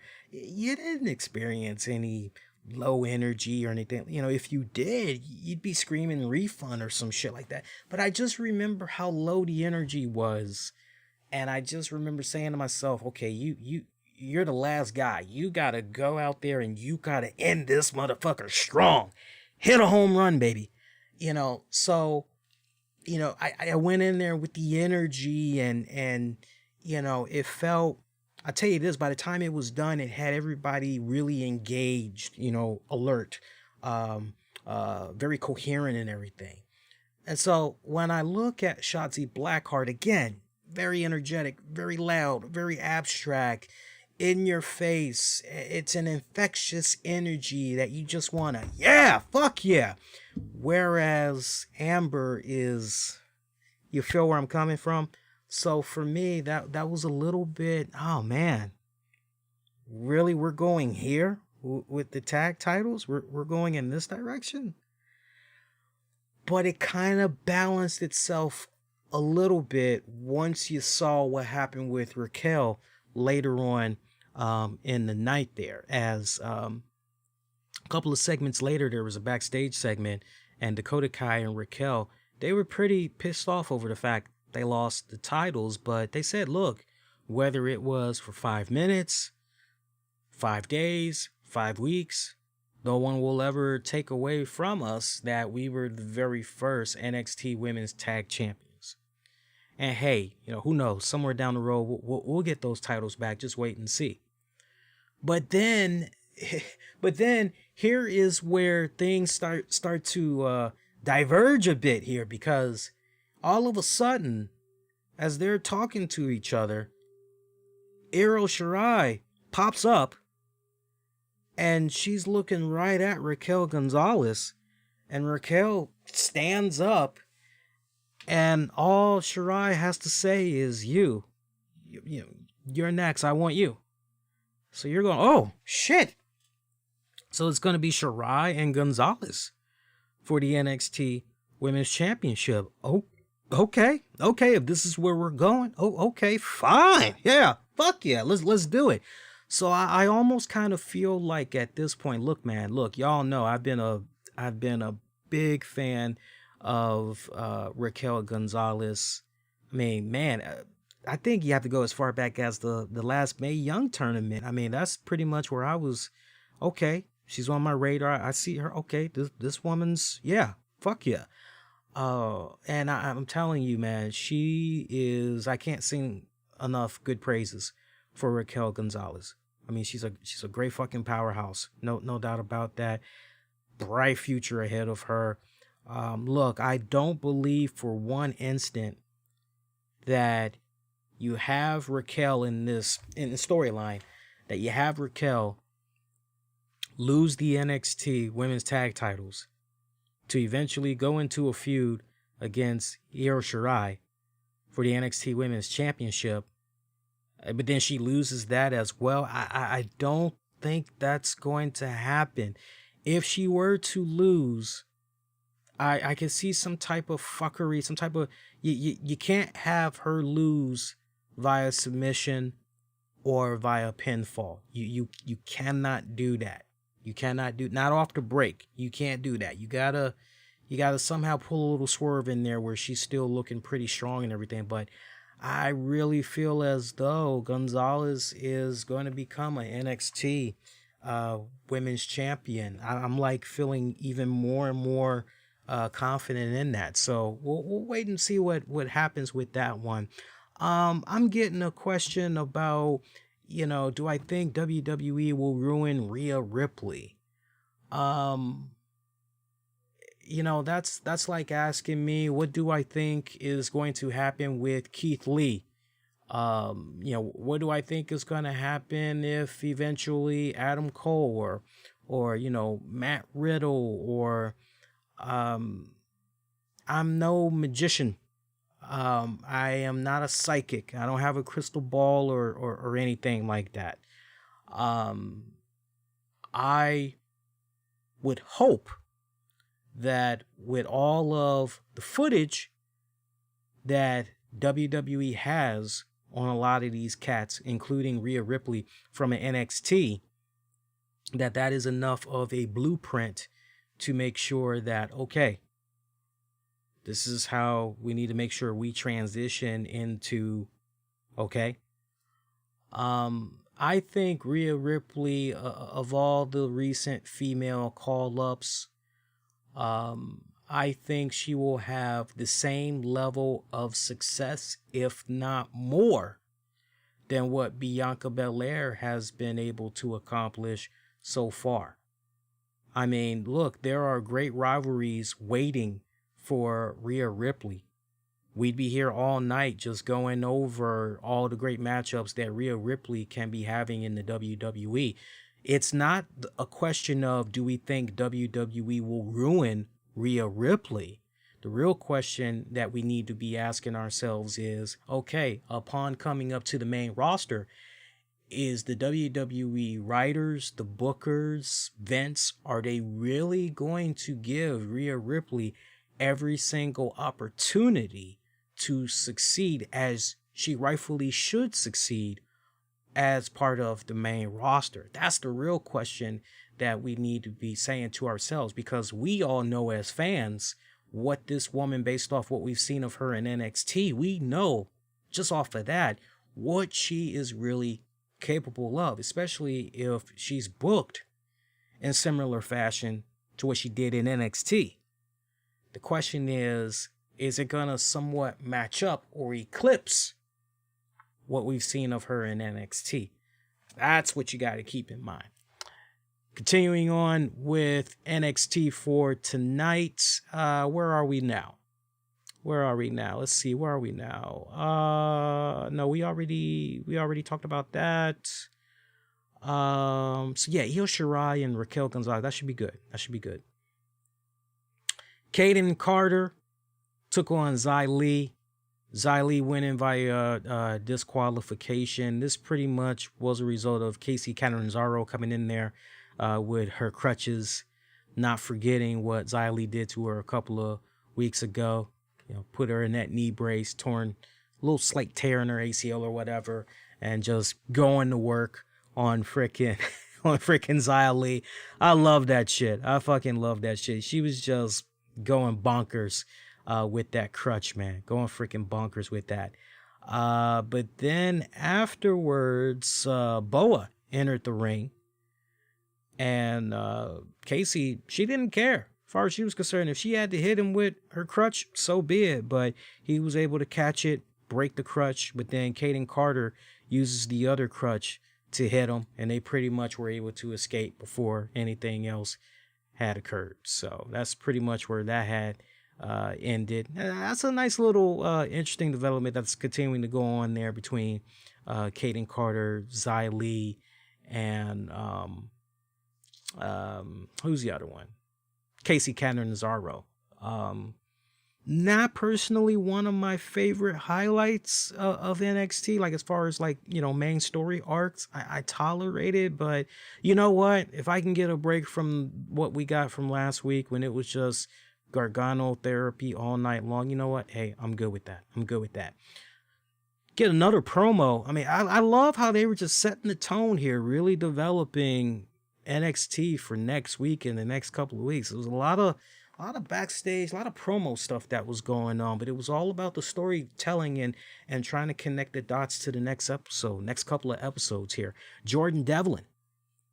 That's a guy we haven't seen in a good minute. He's at an airport and talked about how he has been having a tough time within the past several weeks, and took issue as far as the Cruiserweight Championship goes and everything. He also brought light to the fact that his travel ban has been lifted and that he'll be in NXT next week. He'll be back next week in NXT to confront Santos Escobar.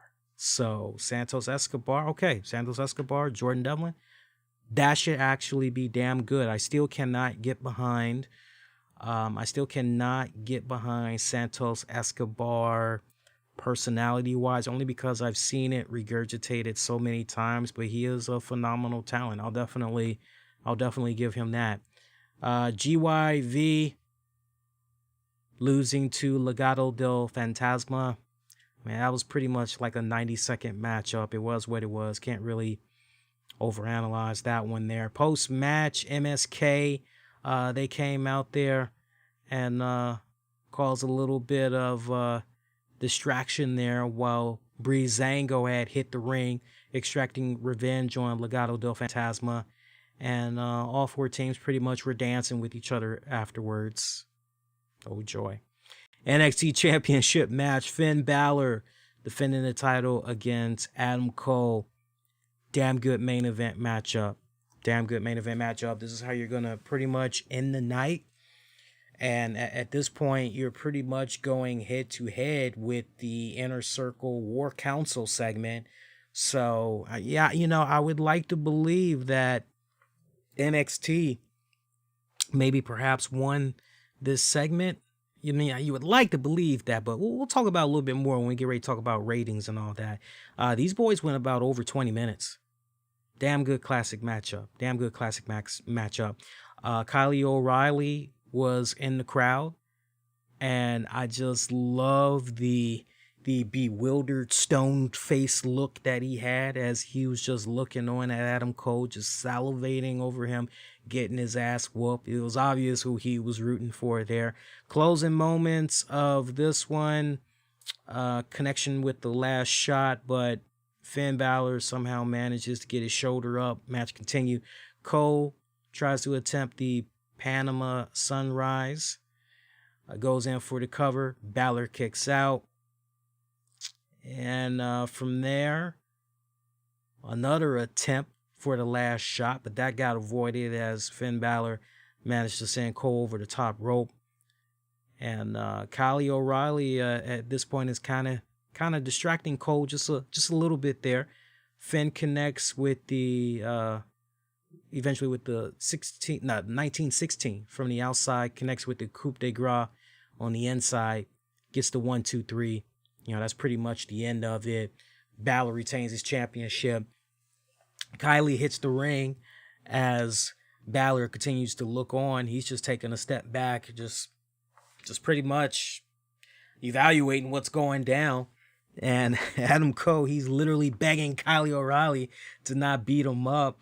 And instead, we see Kylie, he actually takes the UE armband off of Adam Cole and starts beating the holy crap out of him.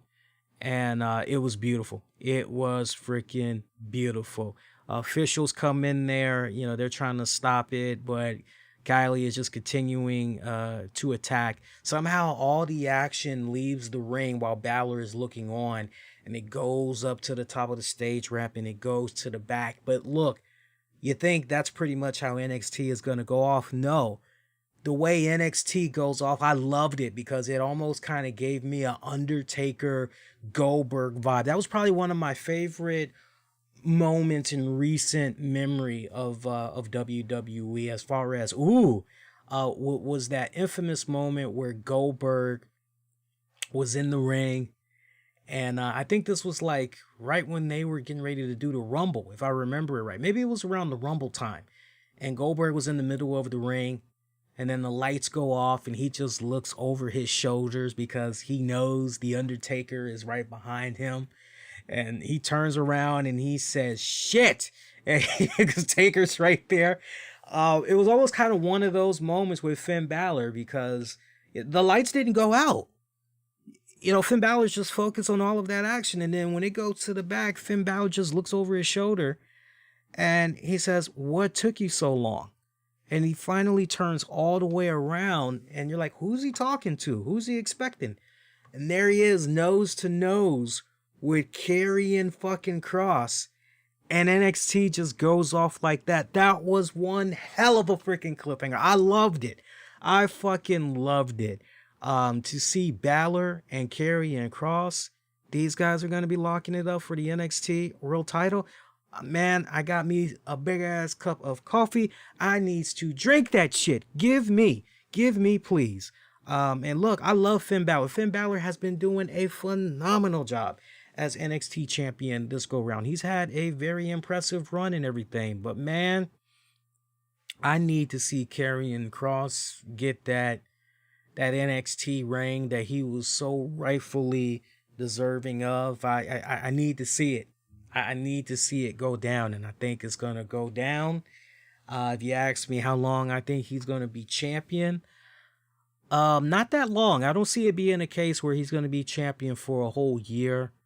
What are we in now? March? I can see it being a case where maybe he's champion until August, and maybe he comes up to the main roster before the end of the year, like, you know, perfect world, maybe September, he's on the main roster.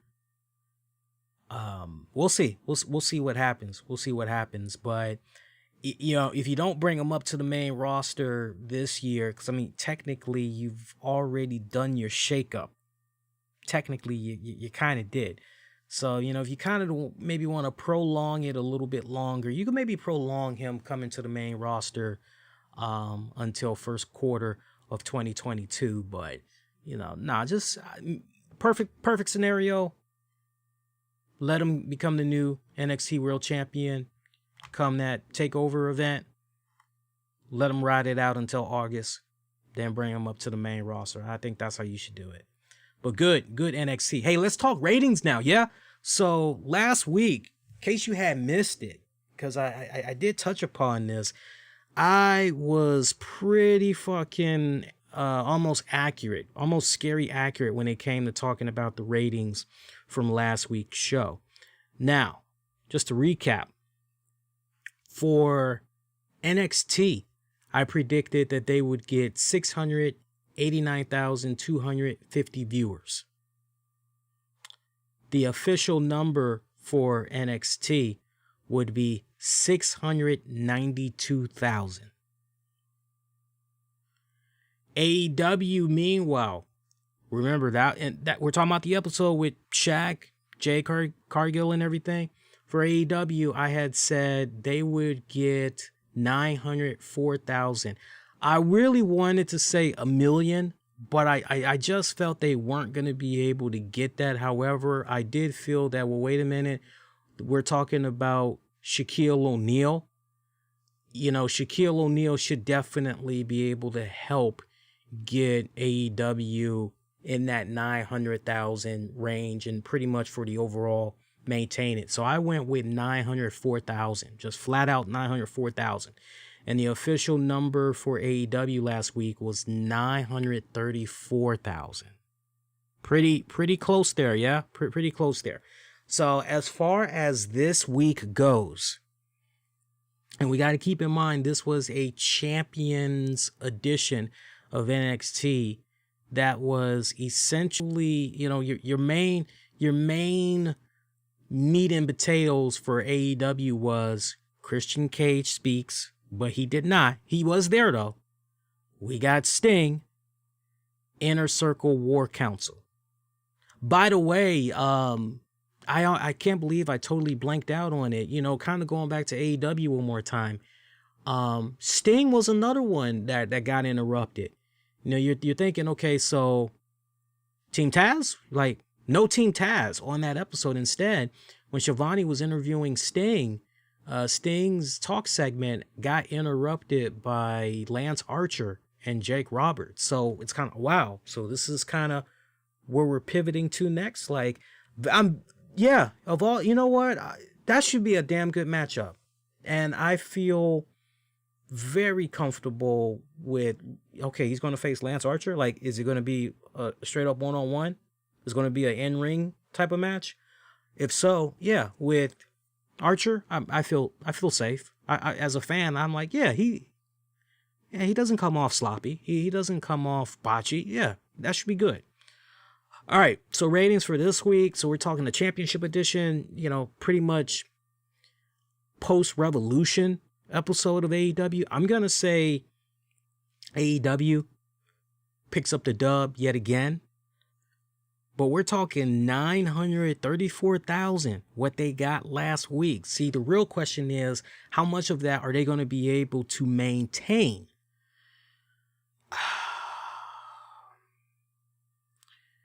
All right, I am going to say AEW. Let's see. I'm going to say AEW will average 862,000.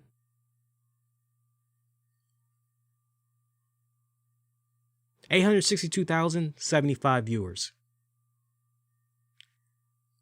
NXT.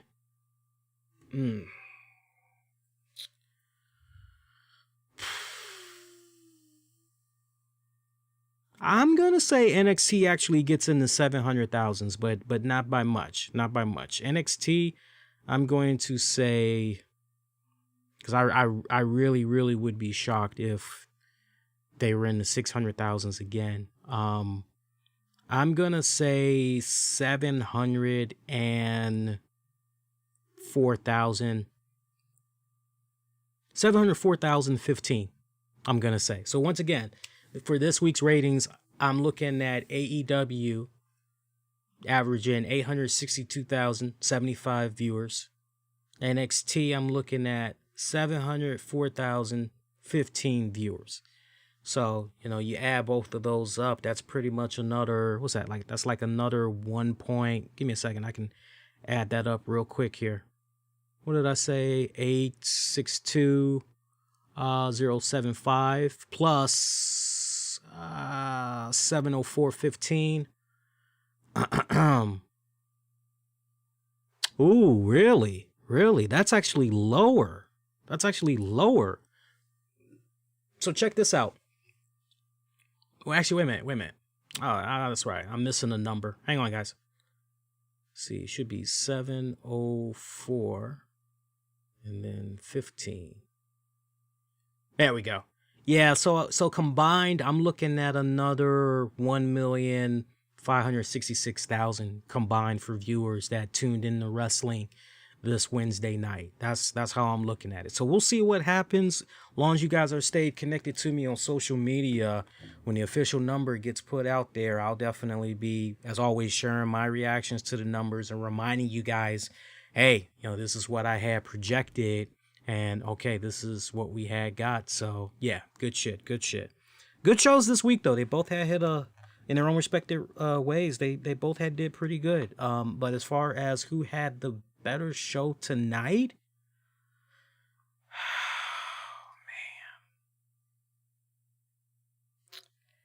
man, that's a tricky one. For me, it felt kind of like a tie. Yeah. For me, it was a tie. If I absolutely had to choose, again, quality, you know, who had the better quality of a show?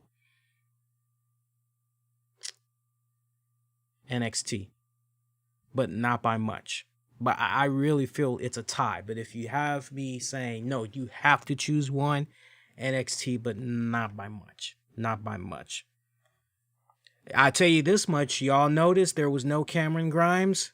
No Cameron Grimes, unless I missed it while I was using the bathroom or something. No Cameron Grimes anywhere this week.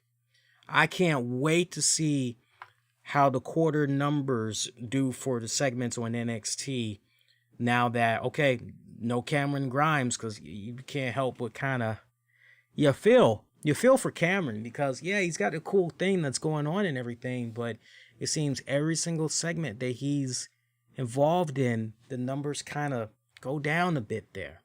Not good. So a couple of little wrestling little tidbits, some non-little tidbits that's been happening since last we were on the air with you guys. First off, definitely want to send mad thoughts and shout outs to Big Swall. I don't know if you guys had heard about this, but she has been battling some health problems recently, and it's not good. It's not good. It pretty much ties into her Crohn's disease, and she actually had put a statement out on social media. This is what she had said. She had posted this earlier today. She said, "This past year has been filled with ups and a lot of downs. After my bout with pneumonia earlier last year, I was informed that resuming my medicine for Crohn's would result in death given the COVID-19 circumstances.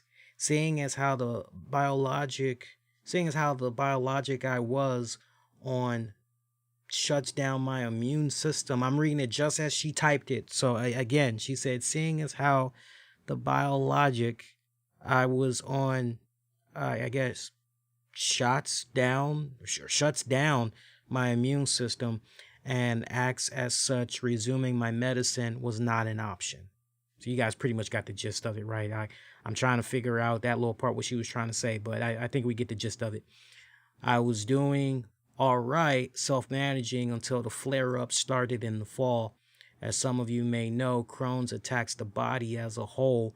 So on top of my intestines issues, different body parts would lock up and become incapable of bending at the joints. Ooh.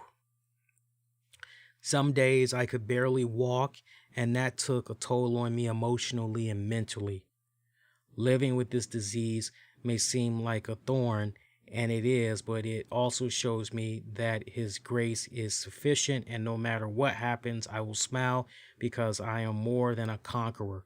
I am Swal, and that mentality/faith will carry me through it all. I ask that you bear with me. I'm getting the treatments that I need, and my journey to complete healing is underway. Thank you for your love and thoughtful messages. I appreciate them and you. Much love to everyone. Be safe. #cronies Swal. So for those of you that's been kind of wondering what's been going on with her, why you haven't really been seeing her on TV these past in the ring and all that these past several weeks, now you know what's been going on with her. So definitely a speedy recovery to her. And that's something, when you have Crohn's disease, that's the thing that people need to understand that don't know anything about Crohn's disease. This is something that you'll never overcome. This is something that pretty much stays with you for life. And if you're diagnosed early and you're put on the medicine regimen, and you pretty much follow it through, you can definitely live comfortably. For some people that have the worst luck of the draw, it gets to a point where the medicine isn't really helpful. I had a friend a long time ago. She had Crohn's disease, and it was rough. I could remember there'd be times where we would plan something out as far as just meeting up to have lunch or whatever, either on my day off or her day off, just to hang out and let loose, talk shit, grab some drinks or whatever. And when least would expect it, the Crohn's disease would just, and man, So it is no joke. It is no joke. So yeah, definitely continue to have her in your thoughts, and hope that she's able to, she's not gonna be able to really overcome it, but wish her nothing but the best as far as getting back to a state of normalcy. Raw this week. Look, the only thing I'll say about Raw this week is other than the whole Lashley thing, Lashley Miz rematch, I pretty much was I was out mentally. I was just clocked out on that damn show. So let me see if I got this straight. We've got Shane O'Mac in storyline calling Braun Strowman stupid, stupid, stupid. And that pretty much is going to take us to WrestleMania, where the two are going to be fighting one-on-one.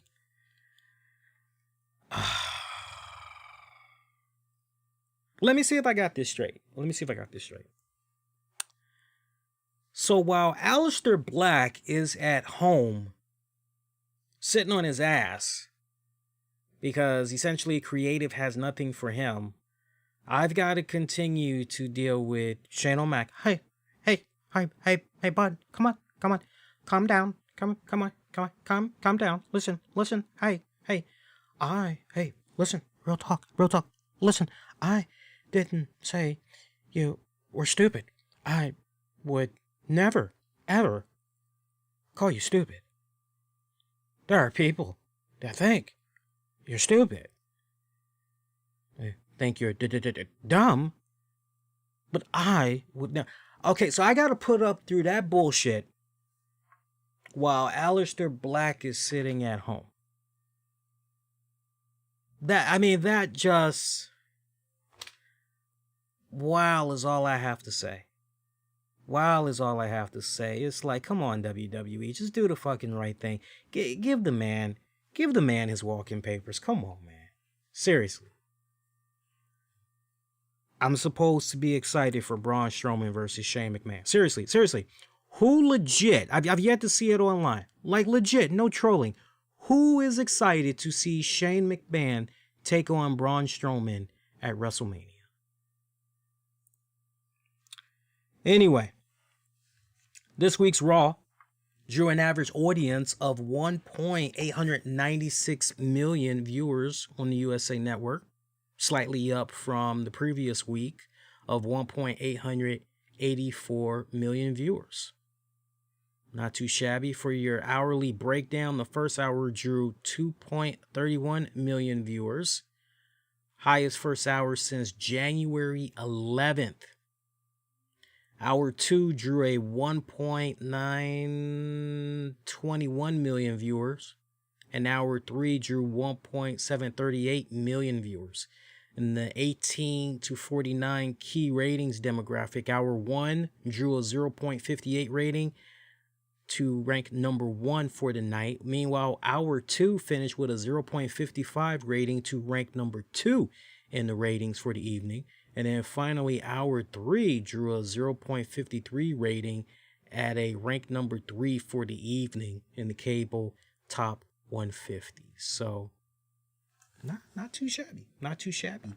Big announcement was brought up earlier today by WWE's The Bump. Sean Waltman was on there. It seems for now he's going to be putting his X-Pac, 1, 2, 3 show. He's going to be putting that on hiatus. Apparently he's going to be doing something else he's going to be launching. I guess it's tied to the WWE. I'll have to rely on you Sean Waltman fans if he made the announcement yet what he's going to be doing. But apparently he was on The Bump earlier today for the special announcement of who's going to be the first inductee in the WWE Hall of Fame. And actually, you know what? Actually, no.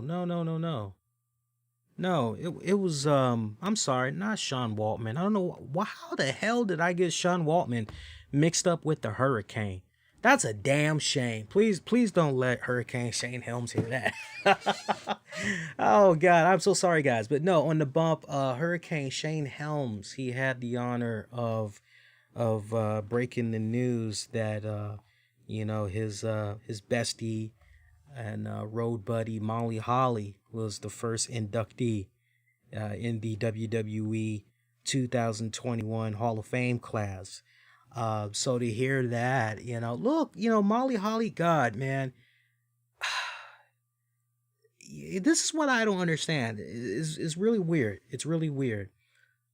I don't understand why WWE didn't go on ahead and begin promoting Molly Holly in the WWE Hall of Fame tonight with NXT. I didn't quite understand that.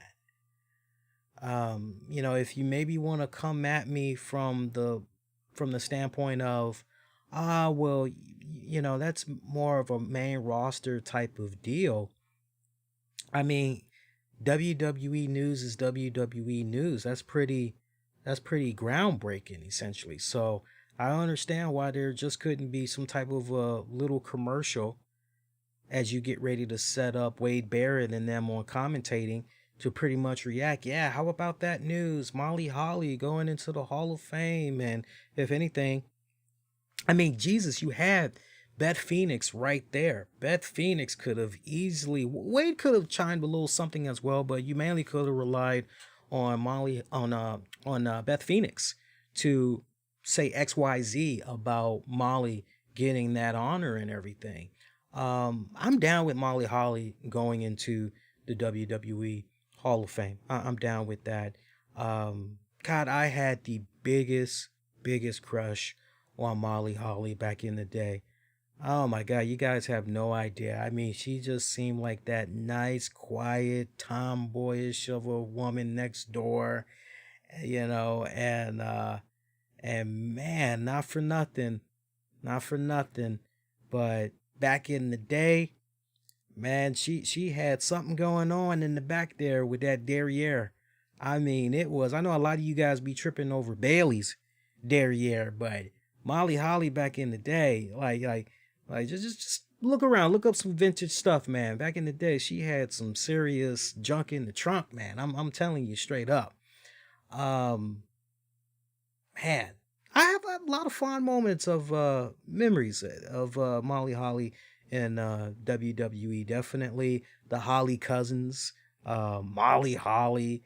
That was probably my absolute favorite when she was running around with the Hurricane and Rosie. I miss Rosie.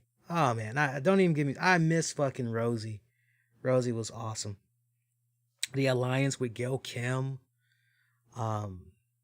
being a women's champion. I mean, lot of fond memories. Lot of fond memories. I can't help but kind of wonder if she didn't, find Jesus and all that, what maybe she might have done, wrestling wise, if she still would have continued on, or you feel what I'm saying? Because there's definitely a nice amount of years that she had missed of wrestling there, and she's still young. That's the thing. I don't want you guys thinking like, she's a 50-year-old woman or something like that. She's only 43. As a matter of fact, she's not going to be 44 till later this year. I think she's going to be 44 by the end of the summer, if I'm not mistaken. I can't remember the exact month. So, we're talking about a woman that in 2013, she was awarded the Women's Wrestling Award from the Cauliflower Alley Club. Two-time WWE Women's Champion, a one-time Hardcore Champion. Yeah, I'm down with that. I think it's a good move. Of course, we're gonna have everybody that's gonna jump out there and they're gonna say, well, this person and this person should have gotten in, and this. You know what? I'm not gonna shit on Molly Holly going in off the break. I'm just not. For me, it's a case of let me wait and see what the entire class is going to be, and then who's going to make their wing divisions, because technically that's Hall of Fame induction, even though it's a wing. But let's hear all the names first, and then maybe we can go on ahead and offer some thoughts from there. But I can't shit on this. I will not shit on this. Because Molly Holly, I tell you what, as far as the progression of women's wrestling goes and everything, she definitely was one of uh, those key milestone women with the Trish Stratus, with the Litas, with the Gail Kims, Beth Phoenixes, Michelle McCool to a certain degree. She definitely, you know, laid down the foundation. Jazz, Jacqueline. I mean, she definitely had laid down the foundation to where the women's division in the WWE is today. No doubt about that. No doubt about that. Let's see. Also, it looks like John Laurinaitis. People power. Let me tell you something, guys. I'm really happy to be here. It's really awesome to be back in the WWE once again. I'm telling you, great things are gonna happen this go round with me back in charge. People power. John Laurinaitis has been rehired as head of talent relations for WWE. Yeah. Yeah. Remember, he was put in this position in 2004, and he pretty much worked it until about 2012 when he had resigned. And he's going to be reporting to WWE Executive Vice President of Operations Brad Blum. And yeah, there's a little bit of concern about him being back at the helm again. And I can kind of understand the trepidations there. Because, when you look at how it was with John Laurinaitis in charge of talent relations, John Laurinaitis spent more time going for the eye candy as opposed to, women that actually possessed solid in-ring talent. And probably the greatest examples of John Laurinaitis is, I found those girls, the Bella twins, he's more about, can you wrestle? No. Perfect. You're hired. It's kind of like one of those type of deals. So you can't help but wonder, okay, where are we going to go this go round in 2021? But you guys need to understand how John Laurinaitis essentially came into this position yet again. This pretty much ultimately stems from the fact that Mark Carrano, who essentially originally, had that position, Mark Carrano, he rubbed a lot of people the wrong way.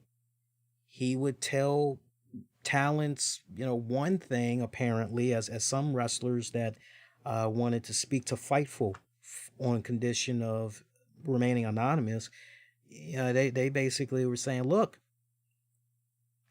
not for nothing, but there's been many times where we would go to Mark Carrano and, hey, hearing blah, blah, blah, what's going on? Heard this through the grapevine, what's going on? And he's pretty much doing the damage control, trying to pacify them. Oh, everything's going to be okay. Don't worry. Hey, you have my word. You're cool. Everything is good. And it's like, okay, well, if Mark is saying everything's good, and then the next thing you know, shit blows up. You think about all the people that had got released. There were so many people that Mark Carrano was reassuring, oh, you're good. Everything's going to be okay. And then the exact opposite occurred. There's a lot of people that basically felt, you know what, Mark Carrano's pretty good at his job, but when it counts the most, yeah, you can't fucking trust him. You look at all those cuts that were made last April, and you just see everything from that point on, and a lot of people kind of soured on him. So, you kind of have to really understand how we got to the point of where we are now, ultimately, with John Laurinaitis being back at the helm again. So, look, we'll have to wait and see what happens this go round. Second time around. I don't know, guys. I don't know. Your guess is as good as mine. Hey, non-wrestling related, rest in peace to Lou Audens, the inventor of the audio cassette tape. He died this week at the age of 94. He also had a hand in introducing us to to this bad boy here. Let me actually see if I can grab it here. That's interesting because now that I'm looking, I actually don't see it. See, this is one of those cases where I'm gonna have to yell at the missus and say, "Hey, what you do with my CD?" I don't see it though. But he introduced us to this, the compact disc.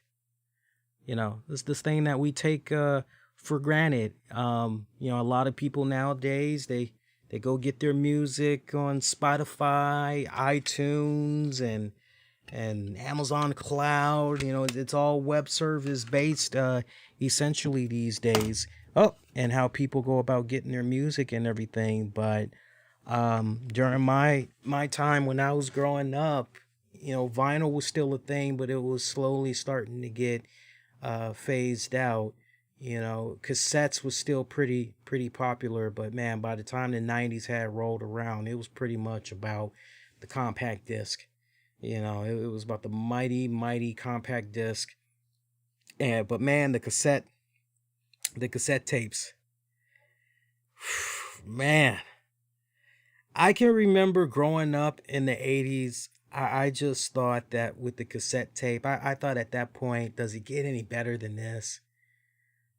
Amazing how this music is on this piece of plastic, and it's on this brown looking kind of tape. You know, oh, heaven forbid you come across a song that you had really fucked with, and you're going, oh man, I gotta hear that shit again. And you hit the rewind button and you're like, you push play.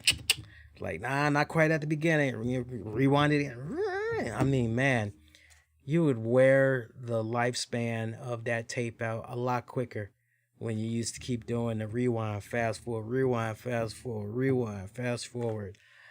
Oh man, good times. Oh man, the one thing that I used to hate about the cassette tapes, though, the one absolute thing I used to hate about the cassette tapes is when all of a sudden you're listening to your music and shit just go, and you're like, what the fuck? And you push the little eject button, you're trying to see what's going on with the damn cassette, and the fucking tape just spasmed all over the place. Just all over the place. And you're going, what the fuck is going on here? And then you're like, oh man, there's tape everywhere. The last thing you want to do is just yank the tape out of the cassette player because it's all tied up, little metal parts inside there. So you got to just be gentle with it, and then you pull it out. And now you got to stretch that brown tape all out because now it's jumbled up here and there.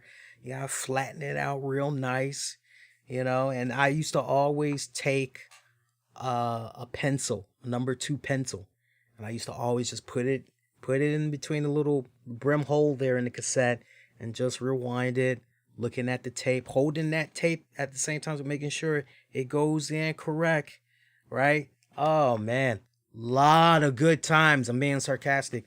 Lot of good times. I remember back then, you used to be able to get cassette tapes for like, man, cassette tapes back then, like late 80s going into the 90s, cassette tapes were anywhere from $4 to maybe $10, up to $10, give or take. Oh man, it was great times. It was great times. I remember one of the first cassette tapes I ever picked up, like when I was really getting serious about music and I started building up my own collection and all that. The very first cassette tape I had bought. Let's see. The very first cassette tape that I bought. It's a tie. I think it might have been the Dave Matthews Band's debut album, Remember Two Things. And anybody that's a Dave Matthews fan, the cover, the front cover, it turns out you got to rest your eyes, kind of just, don't look too hard, but there's actually a really cool image. I won't spoil it for you guys, but there's an image that's actually on that front cover. You're looking at it and it just looks, plain design. And I could just remember being in high school in my freshman year. And back then, I mean, man, Dave Matthews Band, they were just all over the place. I mean, everybody in the DC metropolitan area, especially when they found out that Dave Matthews Band was from the area, everybody was just, oh, Dave Matthews Band, Dave Matthews Band, Dave Matthews Band.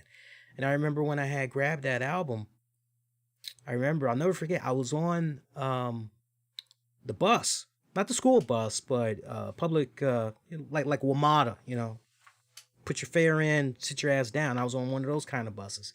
And I remember I was with some friends and we were just talking about some of the music that we were listening to. And I said, oh, I just bought this new album from Dave Matthews Band. And my friends were like, oh, yeah, we got that already. Yeah, that one was pretty good. I'm like, yeah, it's my first album on cassette. I'm like, oh, cool.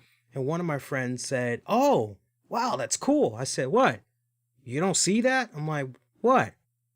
Rest your eyes, like, look away and then just look at it again. I'm like, okay. I'm like, I still don't see it. Like, you don't see it? I'm like, I don't see it. And my other friends were like, yeah, we see it. You don't see it? I'm like, nah, what is it? And they told me what it is. I said, you see that? They're like, yeah. And I don't know what it was, but for some weird reason, when I was a teenager during that time, hidden 3D images, behind behind a wallpaper like that, my eyes weren't for some reason keen to pick up on that. It wouldn't be until I got into my mid-20s that I'd be able to just, and I'll never forget, one day I just said, let me see if I can actually see what the hell they were talking about. Because I hadn't tried it in years. And I actually looked at the cassette and I said, holy shit, they're absolutely right. It is here. And sure enough, I did some research online and just to make sure I wasn't being ribbed. And it was like, no, there's actually a hidden image on that front cover. So yeah, that was one of the first I had got on cassette. Alice in Chains Facelift was another one that I had got on cassette. I used to play the fuck out of that in my workshop class, where I was building sculptures and building stuff out of wood and all of that. Great times, great fucking times. Yeah, now that I think about it, when I really think about my cassette collection, like right before I started going into CDs, I had a lot of Dave Matthews Band. Now that I think about it, I had their Under the Table and Dreaming. I had the Metallica Black Album. Who else did I have? I'm trying to think who else did I have on cassette. I'm almost certain that one of the last albums I had bought on cassette was Red Hot Chili Peppers' Californication. That was like one of the last joints I had bought on cassette before I just went full throttle on CDs. And man, I'm telling you, if you got your cassettes today, let me tell you something. If you have your cassettes today, you would make a killing. Seriously, you would make a killing. There's a record and exchange store that's around my way. I love going up there just to smell the nostalgia and, I hope that maybe I can come across some nice little hidden gems here and there. Like nowadays, I'm always on the hunt for really good hip hop or R&B vinyl instrumentals. So if you guys want to send me some stuff, some recommendations, get at me on social media. Again, instrumentals for those categories. So I'm always going to this joint, hoping I can find some shit. I always strike out usually But I see how much the vinyls are going for, how much the cassettes are going for, and they're used. They're used. Perfect example. I remember one weekend they had on display U2's all vinyl. They had U2's Boy album, War, the Joshua Tree album, The Unforgettable Fire. These were open vinyls. Right, this wasn't this is a 2020 re-release. No, these were like the original vinyls. You know, War, they wanted like $25. The Joshua Tree one, they wanted $40. And you're just like, whoa, what the fuck? And then I remember I saw the cassette versions of those. And you're thinking, okay, well, the cassette versions, that's probably going to be like $2 or something like that. Nah, man, the cassette versions, shit. You know, one was 10. Another was 9. Another one was 15. And it's like, wait a minute, these are used too. What the hell? Man, I'm telling you, if you got that shit, you make a damn good fucking collection. As far as money, you have a nice little tidy sum of money on your hands, man. Some fucking good shit, man. But yeah, that guy gave it to us. That guy gave it to us. I know probably you younger folks really wouldn't understand. You younger folks that's maybe 18 and under, y'all wouldn't appreciate the audio cassette tapes. But for those of you guys that's pretty much, you know, mid-20s and up, you remember the cassette era, you got to give it up to Lou Oddins once again, inventor of the audio cassette tapes. Also had a huge hand in the compact disc technology that had came out as well. Other than that, I see Soulja Boy. We talking music and all that and CDs and shit. I see Soulja Boy is continuing to take shots at the WWE. He apparently was doing a live stream and he was taking shots at the WWE, also taking shots at Randy Orton. You can't make this shit up. You know, he's got a very valid point. So let me set this up properly for you guys. This is pretty much the last thing that we're going to get into. For those of you that are you know, hey, where's the talk of AEW and NXT?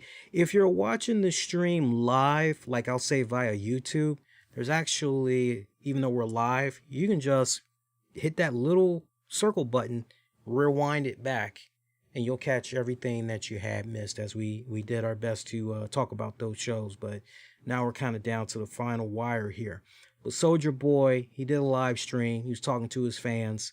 And this online thing that's going on with Randy Orton, he kept on egging on here. This time he said, and I quote, don't mean to curse, but his words, not mine, "It's fucked." Orton talking about baby mamas. I ain't got no kids. What the fuck is you talking about? Stupid ass boy. Now listen, I respect like the WWE and shit like that. Like The Rock is one of my favorite wrestlers. Stone Cold Steve Austin and shit like that. Like back in the day when I was a little kid. Like Brock Lesnar, John Cena, shit like that. But like, man, you know what the fuck I meant? I said that WWE was fake. Bitch, you took that. You blew that shit out of context. What is you talking about? I ought to come to WWE and smack the shit out of you. I'm not relevant. I'm very relevant. I got more money than you. I'm more popular than you. I had the biggest comeback of 2019 on The Breakfast Club. I made millions and millions of dollars. I don't even know you. Shit. The real wrestlers out of here. Smack the shit out of all y'all. Fuck y'all talking about. The real wrestlers is The Rock, Stone Cold Steve Austin, John Cena, Brock Lesnar.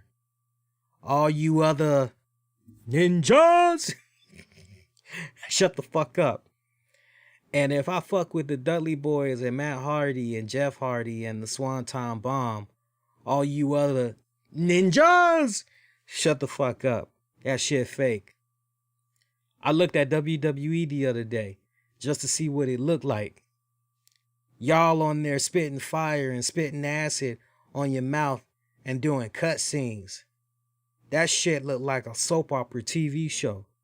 That shit fake as hell. You can't even act. I looked at that shit. Y'all out there spitting. I ain't watched wrestling in like 15 years. You ain't never did shit. Was standing in the ring. I can't wrestle with a ninja that wear leather thongs. Want to yell at me in his underwear. Soldier Boy, y'all. Soldier Boy. Look, I know people are probably chewing him an ass and have been chewing him an ass, and they feel that they got to defend their beloved wrestling promotion and defend the industry and all this other stuff. But this is one of those cases where before you get all brutally upset, you may just want to take a step back and say, you know something? He's actually got a point. He's actually got a point. I can't tell you how many times I've been on this show, particularly with regards to the Randy Orton spitting up the black stuff and all that. I've gone kind of curious where this is going, but I got to tell you, this is a little bit too, for me. You know, I don't really need to deal with this poltergeist kind of, I like that type of stuff, but for me, this is just kind of really, it kind of feels as though they're taking a page or trying to take a page out of Lucha Underground a little bit, heavily influenced that way, so to speak. But Soldier Boy has a really good point, because when you look at a lot of things that's going on with the WWE product today, there's a lot of stuff you're looking at and you go, wait, why is this happening exactly? I'm not really sure I understand what's going on. I mean, think about that for a second. Here's a guy that says he hadn't watched wrestling in almost 15 years. He randomly is just changing the channels and he just goes, oh yeah, you know what? I think Raw's probably still on. Let me see what's going on with them. Flips the channel and, what does he see? He sees a naked guy in some leather-looking drawers, spitting up some black kind of liquid. Right? Probably see some small little blonde-haired girl. I put a spell on you. You man. All right. So he's got that going on. You got Shane McMahon out there who's just, God, sucking all the fucking life out of the room. Calling Braun Strowman stupid and all this other silly little shit that's going on. I mean, really kind of stop and think about this now. Just think about some of the stuff that we've been seeing, right? Yeah, stuff like that, right? You got Nia Jax. Oh, my hole! Oh, my hole! You kind of see where I'm going with this. It's like, it's kind of hard to defend the WWE Look, SmackDown, not a problem. Not a problem. Look, legitimately, my facial reactions. When it comes to Monday Night Raw, this is my facial reaction. Every Monday night. That's my Monday Night Raw face. When it comes to Impact Wrestling, this is my Impact Wrestling face on Tuesday nights. When it comes to Wednesday night, AEW, NXT, this is my AEW, NXT face. When it comes to Friday night SmackDown, this is my Friday night SmackDown face. Right? Those are my facial expressions to the fucking T every single week. My girl will tell you. My girl will tell you if I'm having a good night, depending on what day of the week it is. Because all you need to do is just look at one of those faces, and you're gonna know what day of the week it is for me. Now, when WoW Women of Wrestling or whenever Shine Wrestling is doing its thing, here's that face. And that's that face. Right. So I kind of see where he's coming from with a lot of those points that he's making. And, it's something that really should not be taken and just disregarded immediately. You really should be looking at that and say, okay, so at one point, Soldier Boy was somewhat of a faithful wrestling fan, but he somehow just punched out. How did he punch out? And he literally just explained to you, hey, when I was watching the product, when it was banging for me, there, Hardy Boys were running around, Stone Cold Steve Austin, The Rock, Brock Lesnar, he's naming all these, these great names. And it's like, okay. He's going back almost to that period where it was actually cool as fuck to say that you were in the pro wrestling. That's the time period that he's talking about, and he's absolutely right that there was that point in time when, and it's funny because I can't help but reminisce about, when was the last time pro wrestling just universally, it was just accepted by everybody.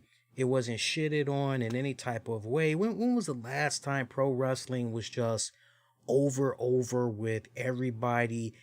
Even those that never watched pro wrestling before, you were able to just sit them down and be like, watch this. And they were fucking hooked. Everything ties back to CM Punk. No bullshit. My girl grew up watching wrestling back when it was the Monday Night War period. She could remember going over to her uncle's house, and there would be the back and forth between Monday Night Raw and WCW and all that. Before that, when she was much younger, she would look at a little bit of wrestling here and there from the WWF, and she remembers say your prayers, eat your vitamins, and all that. But after that Monday Night War period, she just totally didn't care for wrestling. Man, I remember one of the first times I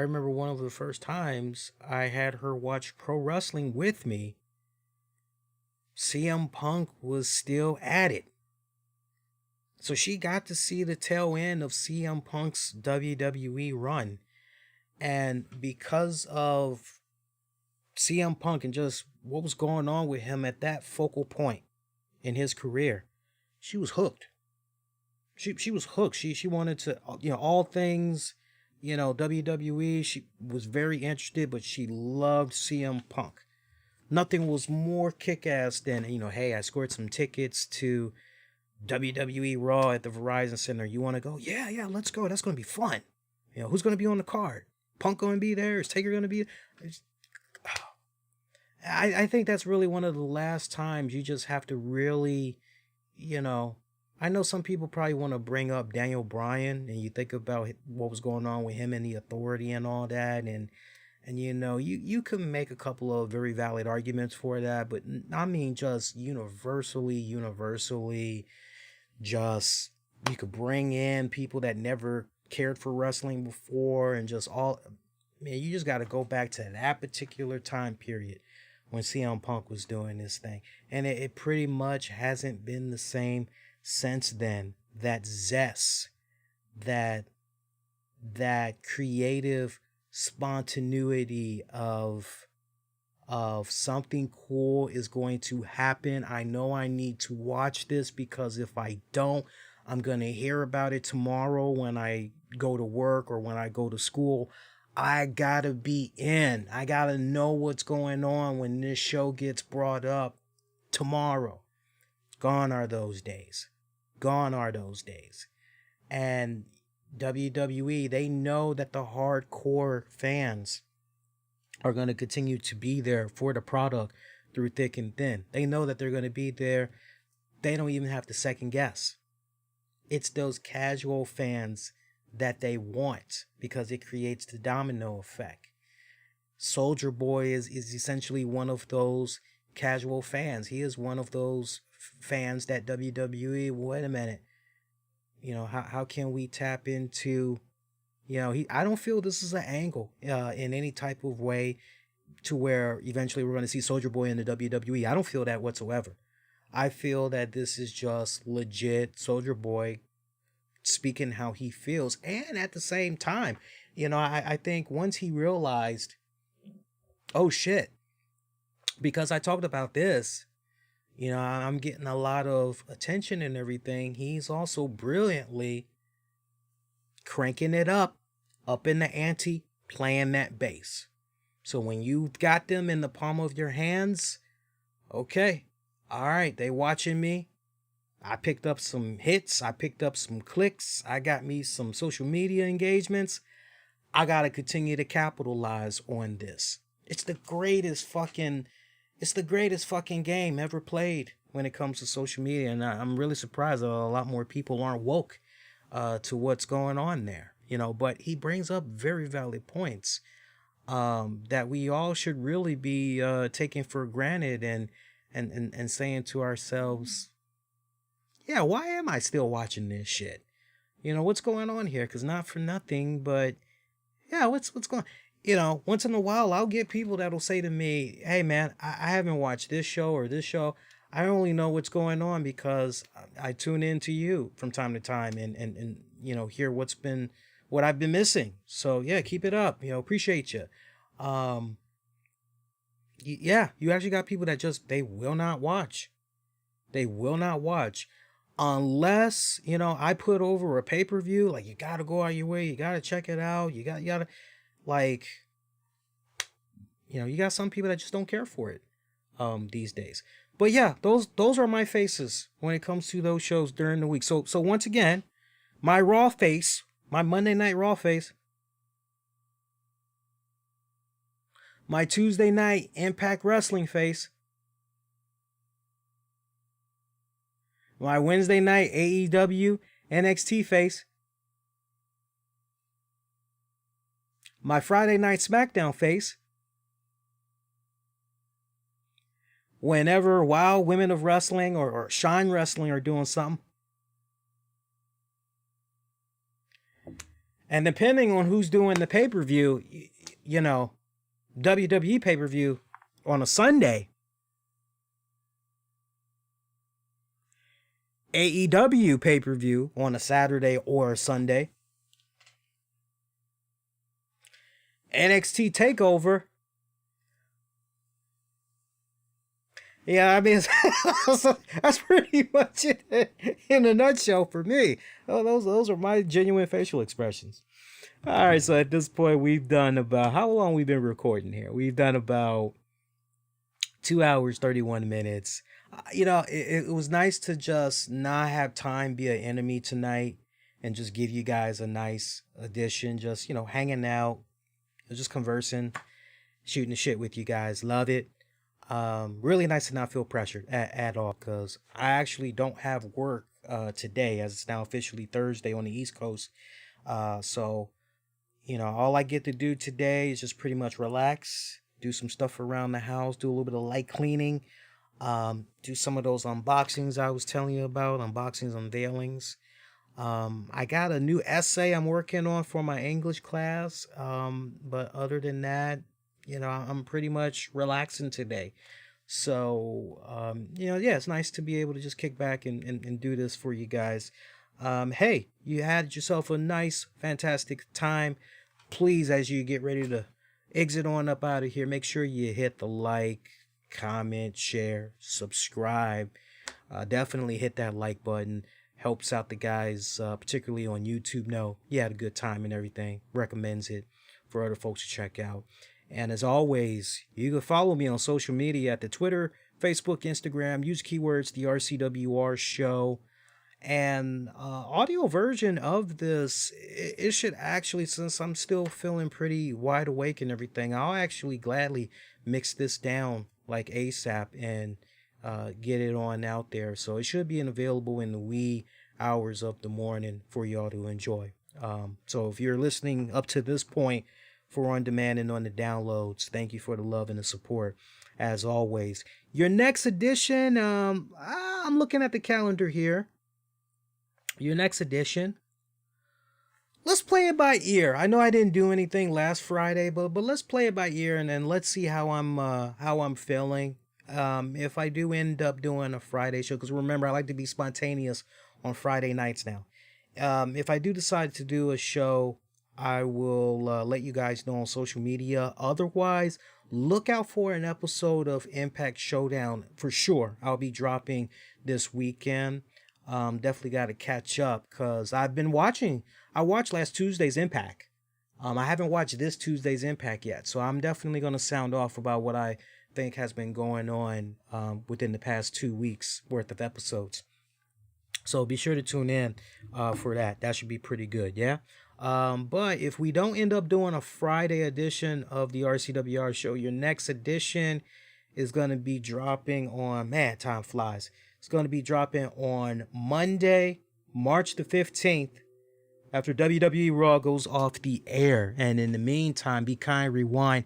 Check out previous episodes you might have missed on demand and on the downloads, wherever you get your podcast. You know, we're on Amazon Music and Audible now.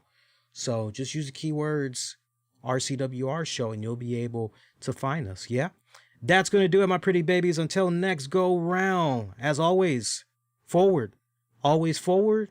Most importantly, be safe. And most importantly, be kind to one another. I will see you guys next go round. Adios.